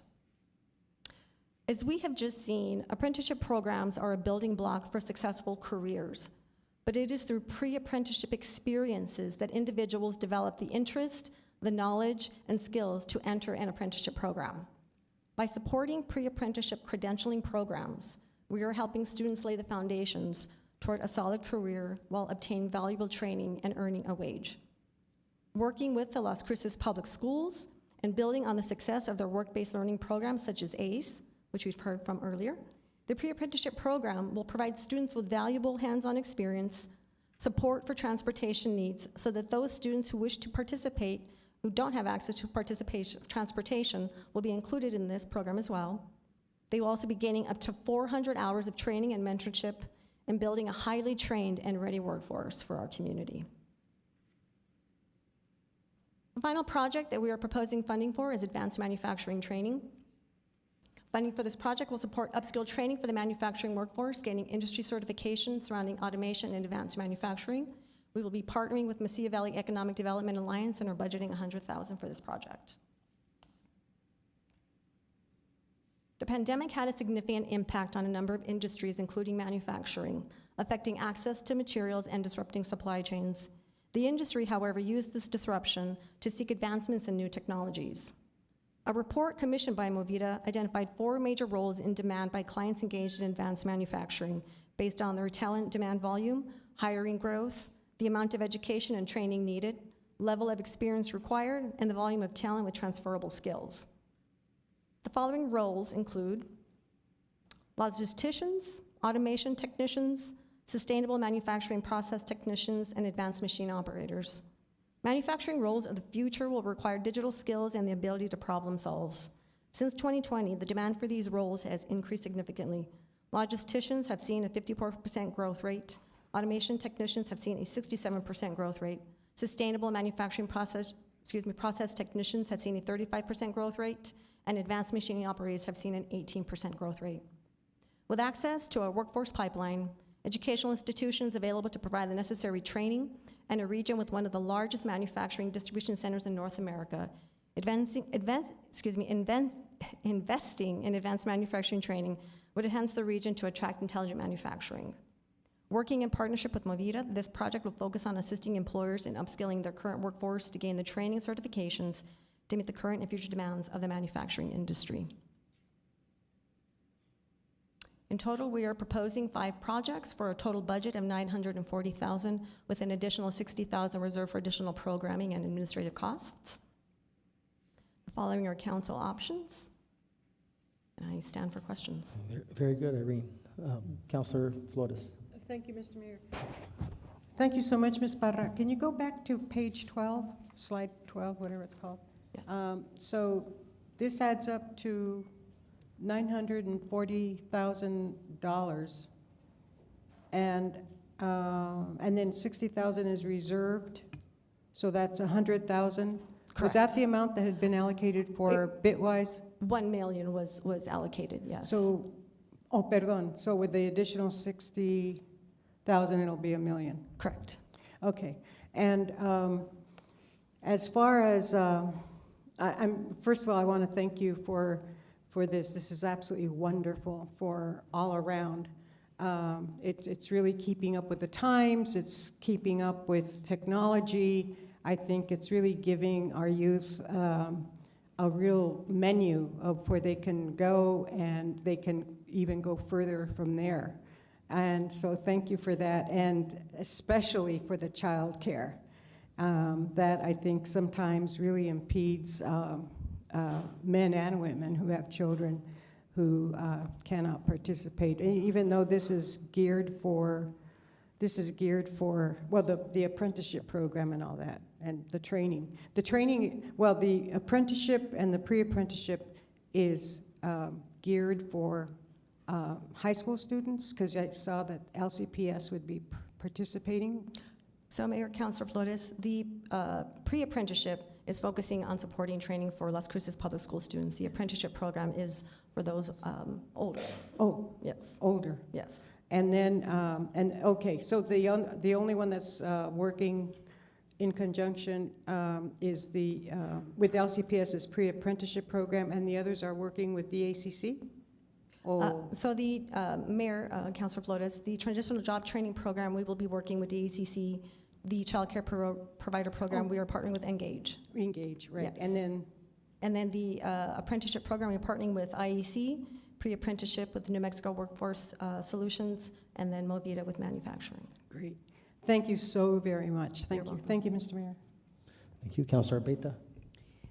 Thank you, Mayor, and thank you, Irene, for this presentation. I'm very excited to see all these projects come to be. Kind of starts, I think, at that of childcare and making sure individuals have stable places to send their children while they are doing the workforce training, and then having our young adults have career pathways. With that in mind, I do have a little bit of a question on our last one, Project 5, the manufacturing training. Within our packets, we do have a lot of things about program length, number of clients to be served, even some of more of the details of like costs of just supplies and things. This one is a little bit lighter on the details. And so just for my clarification, we have with this, the number of clients to be served with this project are about 5 to 10. And is that manufacturing companies that they're going to partner with is 5 to 10, or is that the anticipated clients? Mayor, Councilor Beta, I appreciate that question, and I actually just got some updated information from Devin Lopez with Movida. And in terms of an average cost for this type of training, it's about $1,000, so they're hoping to actually train up to 100 employees, working with at minimum between 1 and 5 employees in the area. Wonderful, thank you for that clarification. And with that in mind, like I said, I'm very excited to see what happens with everything, but I think it's a great use of these ARPA dollars. So thank you, and thank you, Mayor. Thank you. Thanks, Councilor. Any other comments? Members of the public?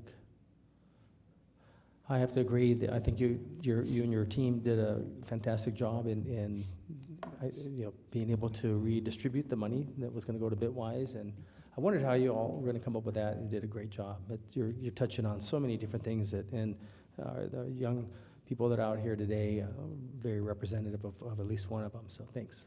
This is on the motion to approve Resolution 24-061. Councilor Abeyta? Yes. Councilor Graham? Yes. Councilor Bencomo is absent. Councilor Coran recused herself. Councilor Flores? Yes. Councilor Gondara? Yes. Mayor? Yeah. Yes. Okay, thank you. 8.3, Resolution 24-062. Move to approve. Second, Graham. Motion made by Councilor Beta, second by Councilor Graham. Is Crystal Silva here? Okay, so we're gonna have to. Okay.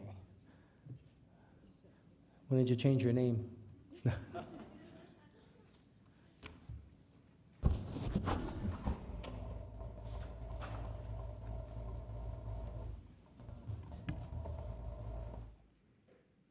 May, where are you all going? You have to wait till the end of the meeting. You can't leave.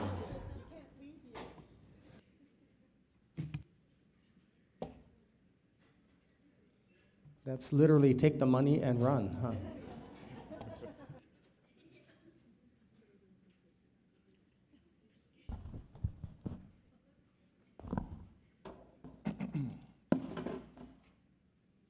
Good afternoon, Mr. Mayor, City Council, management, and staff. My name is Charlie Fierro, budget analyst with the City of Las Cruces Finance Department.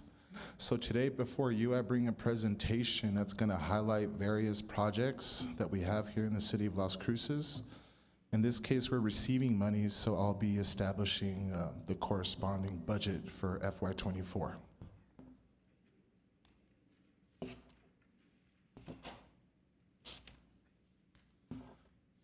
So looking up at my first slide, this is a brief summary of our capital outlay projects. Now, these projects are brought in from the State of New Mexico Department of Finance Administration, commonly referred to as DFA. These are all mainly aimed for infrastructure, so these are improvements. Just to highlight a few, just to name a couple for Public Works, we're gonna be improving the Brannigan Cultural Center. We're going to be improving fire stations 2 and 6, and we're also going to be improving Veterans Park. Moving over to Airport, Airport's going to be using these for just overall infrastructure improvements. And for Parks and Rec, we have various parks that we'll be improving as well. We're going to be addressing safety and code infrastructure requirements. And for quality of life, this is going to be used toward a feasibility study. If you guys need more specifics, you can refer to your packets.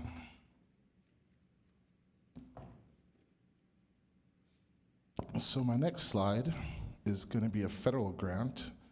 This is through the New Mexico Department of Transportation Federal Transit Administration. And this is for the Mesilla Valley Metropolitan Planning Organization, one of our departments, our JPA. This is going to provide funding to implement the transit planning work program of the MPO.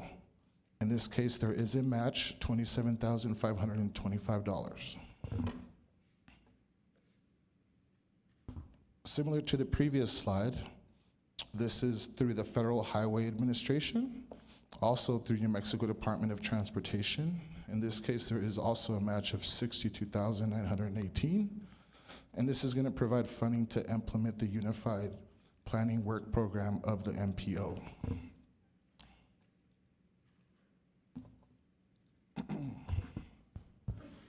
My next slide is titled American-Made Buildings. This is with the City Manager's Office, Sustainability. This is a federal grant coming to us from the U.S. Department of Energy, Buildings Technologies Office. This one's for $300,000, and I believe this is a prize award, and this is to launch a pilot home retrofit program that's gonna increase affordability and resilience in equity-eligible neighborhoods.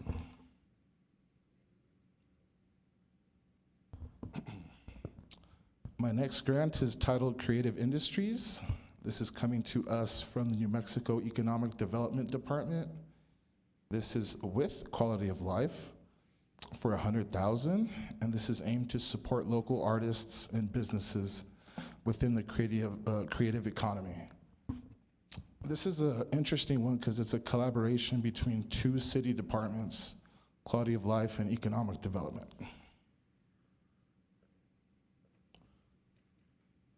My next project is Casa Connection, also with City Manager's Office.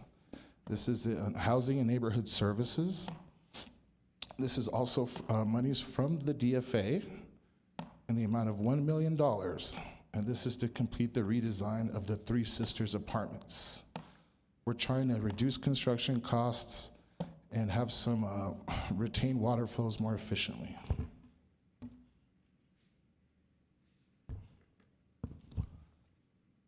The next one are federal monies. This is with Las Cruces Police. Now these are actually two separate projects. Just put them both on one slide here. They total up to $2.2 million. This is just aimed to replace aging SWAT equipment. We're trying to get more critical incident vehicles, a tow vehicle. I know there's some safety trailers also that we're gonna purchase. Anything that can deter crime.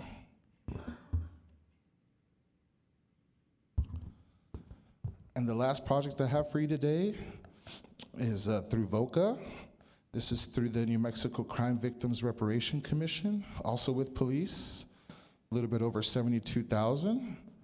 And this is gonna provide for 2 crime victim advocates. So these are direct services to victims of crime in accordance with VOCA in the communities of Las Cruces. That concludes my presentation. Here are your options. Mr. Mayor. Thanks, Charlie. Councilor Flores. Thank you, Mr. Mayor, and thank you so much for your presentation. On page 9, VOCA stands for Victim of Crime Advocates? Is that what VOCA stands for? Mr. Mayor, Councilor Flores, I believe so. It's actually the Victim of Crime Act. It was a federal act passed in 1984. Correct. But the office that administers that is the Victims of Crime Office. Oh, so the DOJ is the Federal Department of Justice? Yes, ma'am. Oh, I see. Because I saw, okay, fine. Thank you very much. Anybody else? Members of the public? Okay, seeing none. Christine? This is on the motion to approve Resolution 24-062. Counselor Abeyta? Yes. Counselor Graham? Yes. Counselor Bencomo is absent. Counselor Coran? Yes. Counselor Flores? Yes. Counselor Gondado? Yes. Mayor? Yes. Okay, thanks, Charlie. Okay, next item, Council Bill 24-010, ordinance number 3052. Move to approve. Abeyta? Second, Corin. Okay, motion made by Councilor Payta, second by Councilor Corrin, and Chief Jason Smith will be discussing.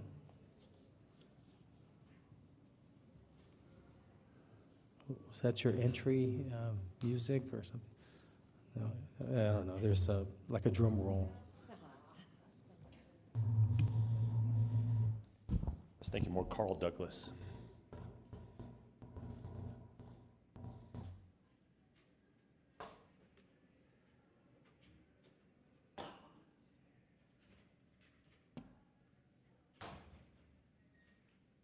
Well, good afternoon, Mayor, members of City Council, Fire Chief Jason Smith for the record. Today we're going to be bringing to you the ordinance for amending our fire code. We'll be moving up to the 2021 International Fire Code. This is the latest version of the IFC. It's been adopted by the state of New Mexico as well as the New Mexico Fire Marshal's Office Adoption will maintain continuity with community development so that all of our codes are in the same year and update. Some of the changes that have been adopted by the state that are included in the IFC, a new industry that is emerging is 3D printing, what they call additive manufacturing. So there's now requirements that address how to inspect those manufacturing locations and how to keep them safe. There's also new chapter 12 on energy storage systems. This now has its own chapter when dealing with battery systems and things in homes and buildings. There's a new chapter, number 40, on the storage of distilled spirits and wines. It's a certain percentage of alcohol that's in the spirits. Then those buildings need to have a fire sprinkler or a suppression system. And another one that's coming up is a hood suppression system required for food trucks. This we are going to work with our local vendors so that they have time to implement that and come up to code. Some other things that have been adopted by the state that we're looking to adopt as well, sprinkler requirements in open parking garages. What we're finding now is some of the EV vehicles, when they go into thermal runaway, they are super difficult to get in and to perform fire attack. So having a sprinkler system in these parking garages is definitely beneficial to not only the structure, but also the lives in our firefighters. There's some requirements listed for cannabis extraction facilities. And now fire sprinklers will be required in any establishment serving alcohol when the occupancy load is over 300. Some of the appendix out of the IFC that we're adopting, one that is a big one to help out our firefighters is a requirement for firefighter air replenishment. So any new structure over 5 floors in height will have basically a bottle refill station that our firefighters can use to refill their SCBA bottles. So rather than going from ground floor up 5 or 6 floors on a single air tank, we'll have the ability to go down to a floor or 2 below the fire floor and refill our tanks so that we can be more efficient and have enough air to breathe.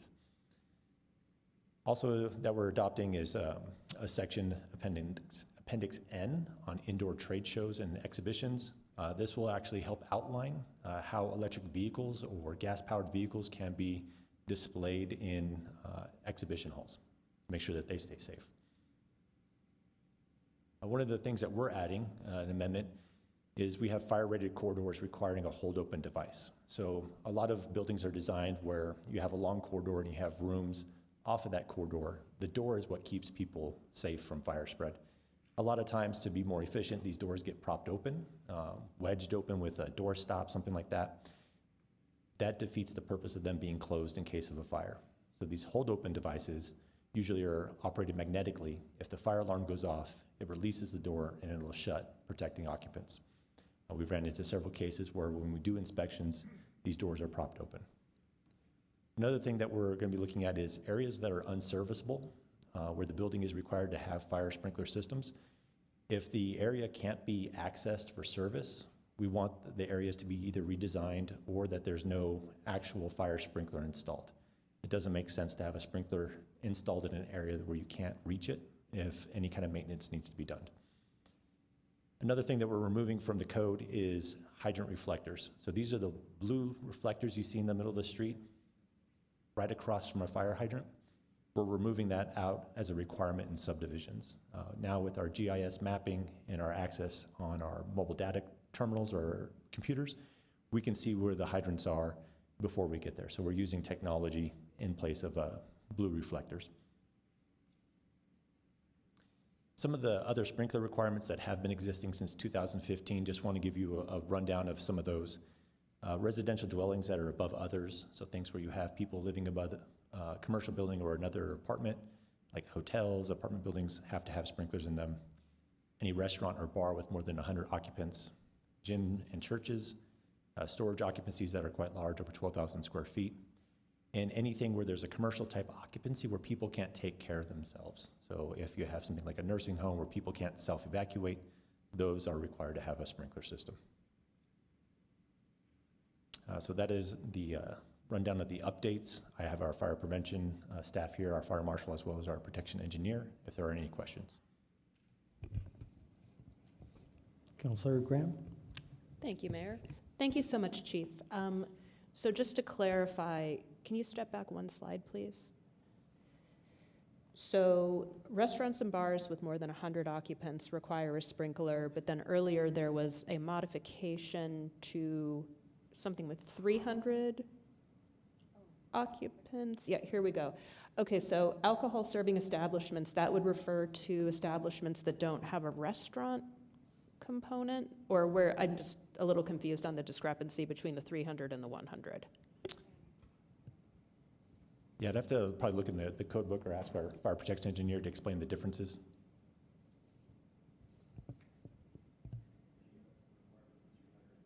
There you go. Mark Dubbin, Fire Protection Engineer with City of Las Cruces Fire Department. Mr. Mayor, Councilor Graham, the requirement for establishments that serve alcohol over 300 is for existing buildings. It's already adopted by the state. It doesn't differentiate between restaurants or bars. Okay, then.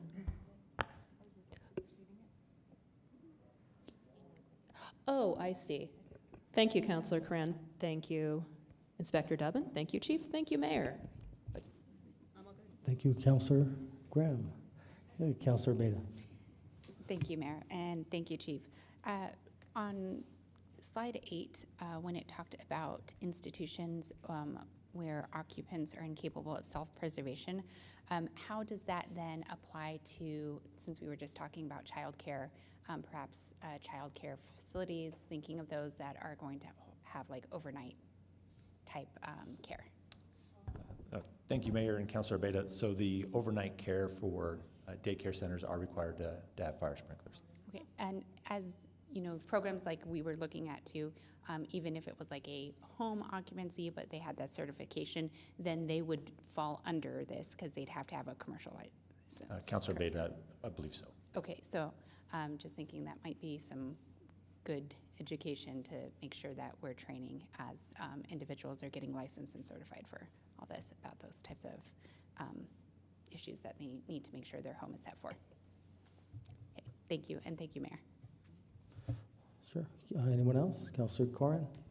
I'm hoping you can provide a big picture orientation to how this fits in with the heated sprinkler conversation a few weeks ago and the building codes, and just sort of give a picture of like where this fits into that scheme of changes that are going to cause a big ruckus versus changes that are not going to cause a big ruckus. More or less, that's my expression. Mayor and Councilor Karan, no big ruckus, right? The discussion we had a couple of weeks ago in the work session was based off of the International Residential Code, where the ICC has the requirement for 1 and 2 family homes and townhouses to have sprinklers. So the fire code gives us more of how we can change some of our other requirements when an entire subdivision has fire sprinklers installed in the home. So things like having fewer access roads or smaller streets or longer spacing in between fire hydrants. The IFC tells us how we can apply that. The residential code says, here's the requirement for fire sprinklers. So this code update shouldn't cause a ruckus with that discussion. Thank you. So they're not really related. They're kind of related, but they're not. That's still simmering. Bingo, Councilor Karan. It's like cousins, right? Okay. Thanks. That's perfect. I understand. Thank you. Mayor Pro Tem? Yeah, thank you, Mayor. Thank you, Chief. I wanted you to go back, I think it was the food trucks with the hood. Can you, I had to step out, so someone may have asked this question yet. Tell me, have we put that out? Do people know what is the general feeling about hoods, because they can be costly? Are we going to give people some time to do that? What are the specifics on the food truck hoods? Mayor Pro Tem Candela, I'll speak first from my observation of our Prevention Bureau. I don't perform the food truck inspections, but I do see the customers come in and see our personnel talking with them.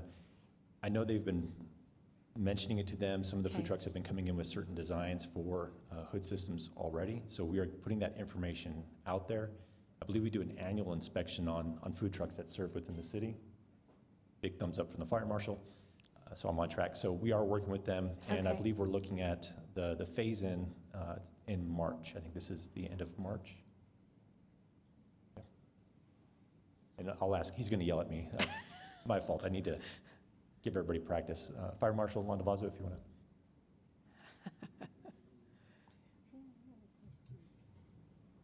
And this is Fire Marshal Michael Landavazo, just recently promoted to the position. Yeah.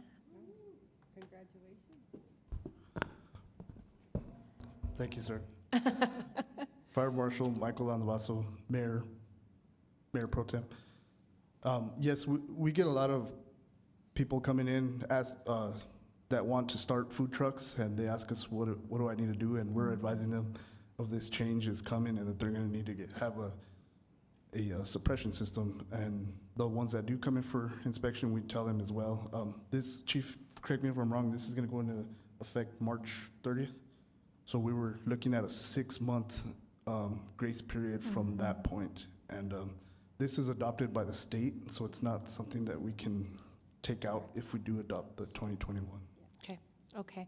So will you be sending letters out to registered businesses in relation to I think that's a great idea, and yeah, that's something we Okay. can do. I think I would like to see that happen, because even though people are coming in, maybe asking, you're putting out the information, still there's people who don't really read the water bill, all the other things that we hear more regularly when we're trying to give notices. So maybe a letter to the registered businesses that have food trucks would be another additional. Sure, I think that's a great idea. We can Perfect, do that. thank you. Thank you, Mayor, Chief Michael, thank you.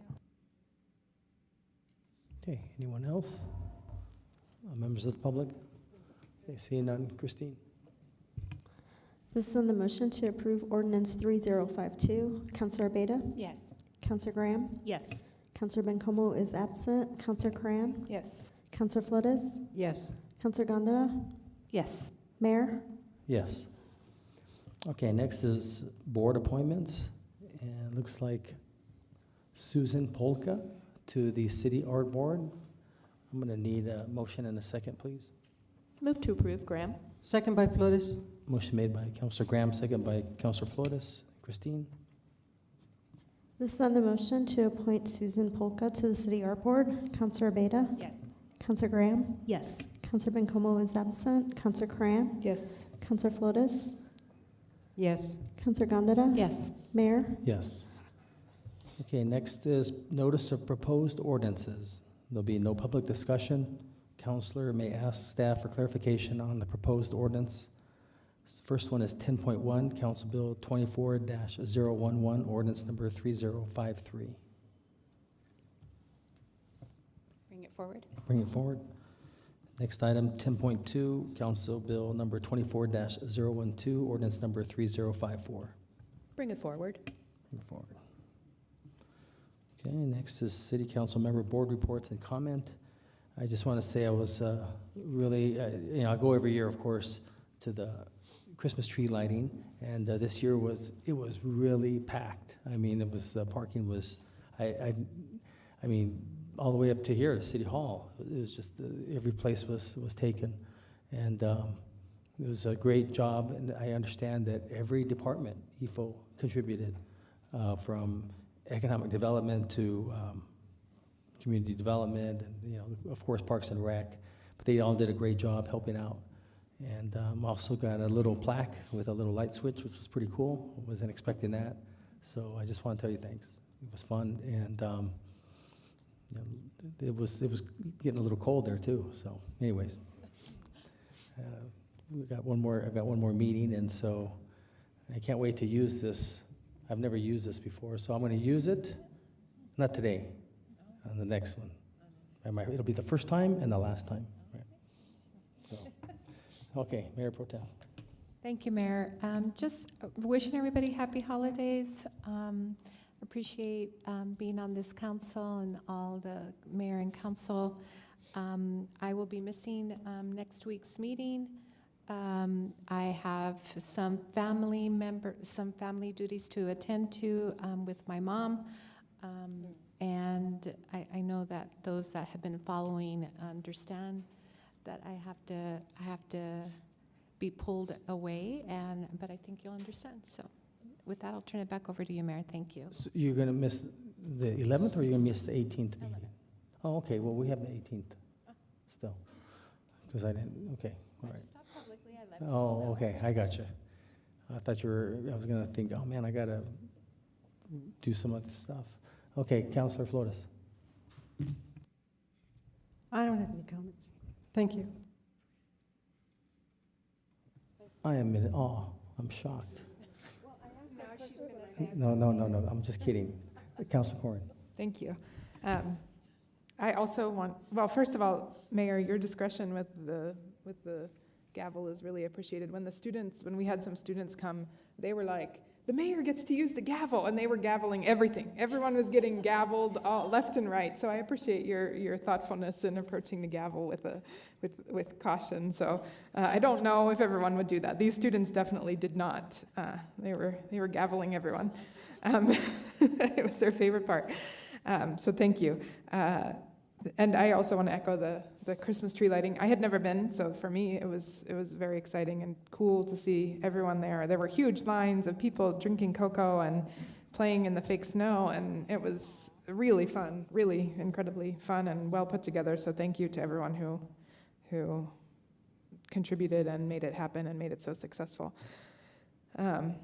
I do have a note that the TSI PRC meeting is tomorrow at 8:30, and we are going to hear about something that was sort of mentioned earlier, bus shelters, and a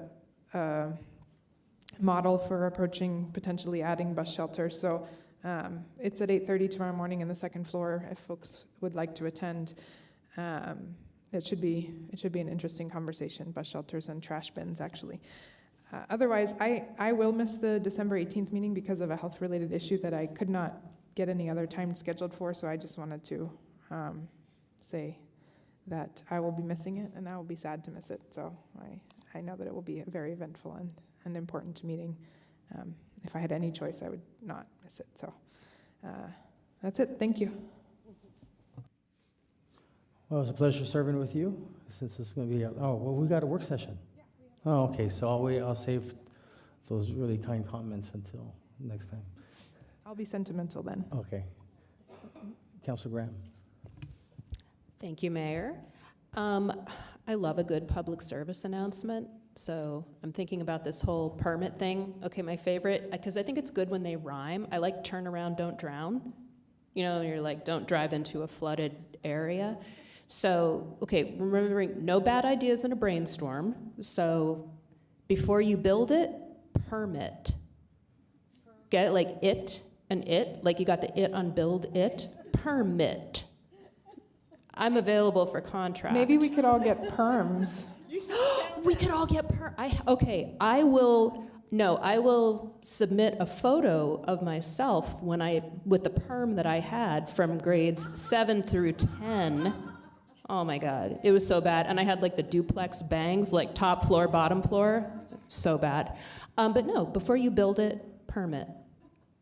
Just sit with it for a while.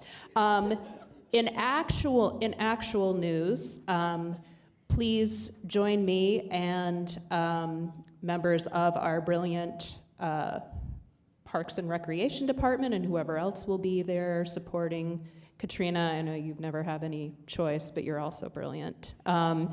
This Thursday, December 7th, we'll be having some community listening and info gathering for our replacement and improvement of Valley View Park.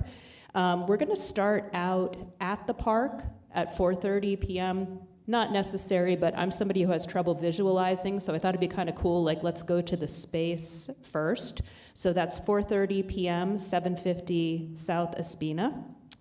If you're somebody who doesn't have trouble visualizing, you can just join us at Munson Senior Center, 975 South Mesquite, around 5 o'clock, and that's where we will have our conversation and see what we can do with this space. That's all I got. Thank you so much. Okay, thank you. Councilor Beta. Thank you, Mayor. Real easy. I actually have a request, and I don't ask for much. And I only have one more meeting to ask for anything. But I did want to bring up the fact, today we looked and approved items for that capital outlay. And I was one of the counselors that went up last year and really advocated very strongly for different things. One of the areas I did for was for Tony Gomez Park and for that first phase of the fix and revitalization. And so my request was, I hope this council will be generous in thinking about that area and the allocation for that first phase. I know it's really important to the people of that community to see the revitalization. It's going to work a lot on that parking area, which, you know, if you've ever been in that, it's really hard to even get in. The parking does need a lot of adjustments. So I hope that can be continued. And so thank you. So does anyone know who Tony Gomez was? So Tony used to be, back then in the city, he was I guess he oversaw the police and fire department. And then he had a great voice. He sang with Voz Vaqueros. And he was a big guy, and he could really sing. He was a really neat fella. So thanks for sharing that on that park. Okay, looks like you're the last one here, Ifo, between us and leaving. Okay, I'll be brief. Just got a couple updates. I'm just joking. Take your time. Thank you, Mayor and Council. First of all, I'd just like to take care of some business here with our finance. You know, as according to ordinance, in accordance with ordinance, I have to report the pricing certificate to you when we issue bonds. Recently, Council approved the purchase of, or bond purchase for fire apparatus, including engines and trucks and other emergency vehicles. And so I just have to report to you the pricing certificate and the details of it as dictated by ordinance. And so the New Mexico Finance Authority entered into the bond purchase agreement with the city on November 21st, 2023. The loan amount was $5,580,000, and so the maximum amount was $5.6 million, and so it was below that maximum amount. The net effective interest was 3.105%, and the maximum is 12%, so it's obviously well below. I do want to point out, in this environment, 3.1% is huge. I mean, it's a really, really good rate, you know, just with the environment where we're at right now. But and then final payments of bonds specified is as June 1st, 2035, and so that which also meets the ordinance parameters. And so with that. The only other update I got from Parks and Rec, the County Keep Las Cruces Beautiful program recently hosted a neighborhood dumpster day on Saturday, November 18th, at 3 convenient locations throughout the city. Residents dropped off over 2 tons of trash and continue beautifying their neighborhoods by utilizing these commercial roll-offs on these designated days. So our next dumpster day is Saturday, December 9th, from 8 a.m. to 12 p.m., and containers will be available at Henry Benavides Center and Paz Park baseball field parking lot. So again, Saturday, December 9th from 8 to 12. That's all I have, Mayor. Thank you. So one last thing about Henry Benavides.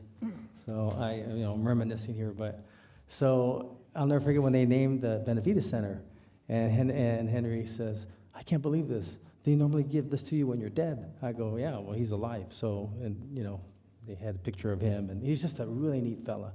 He was a District 3 counselor, I think. Well, obviously in that area. So I don't know, district. Yeah. There you go. Yeah, good job. Anyways, just a couple more meetings, and I'll quit reminiscing. But you know, when it said Henry, I thought of Henry. Okay, so if there's nothing further, entertain a motion to adjourn. Move to adjourn. Second, Graham. Motion made by Councilor Beta, second by Councilor Graham, that we adjourn. Christine? Send the motion to adjourn the regular meeting. Councilor Beta? Yes. Councilor Graham? Yes. Councilor Bencomo is absent. Councilor Coran? Yes. Councilor Flores? course, yes. Councilor Gondeta? Yes. Mayor? Yes. Okay, it's 3:14 p.m. We are adjourned. Thanks.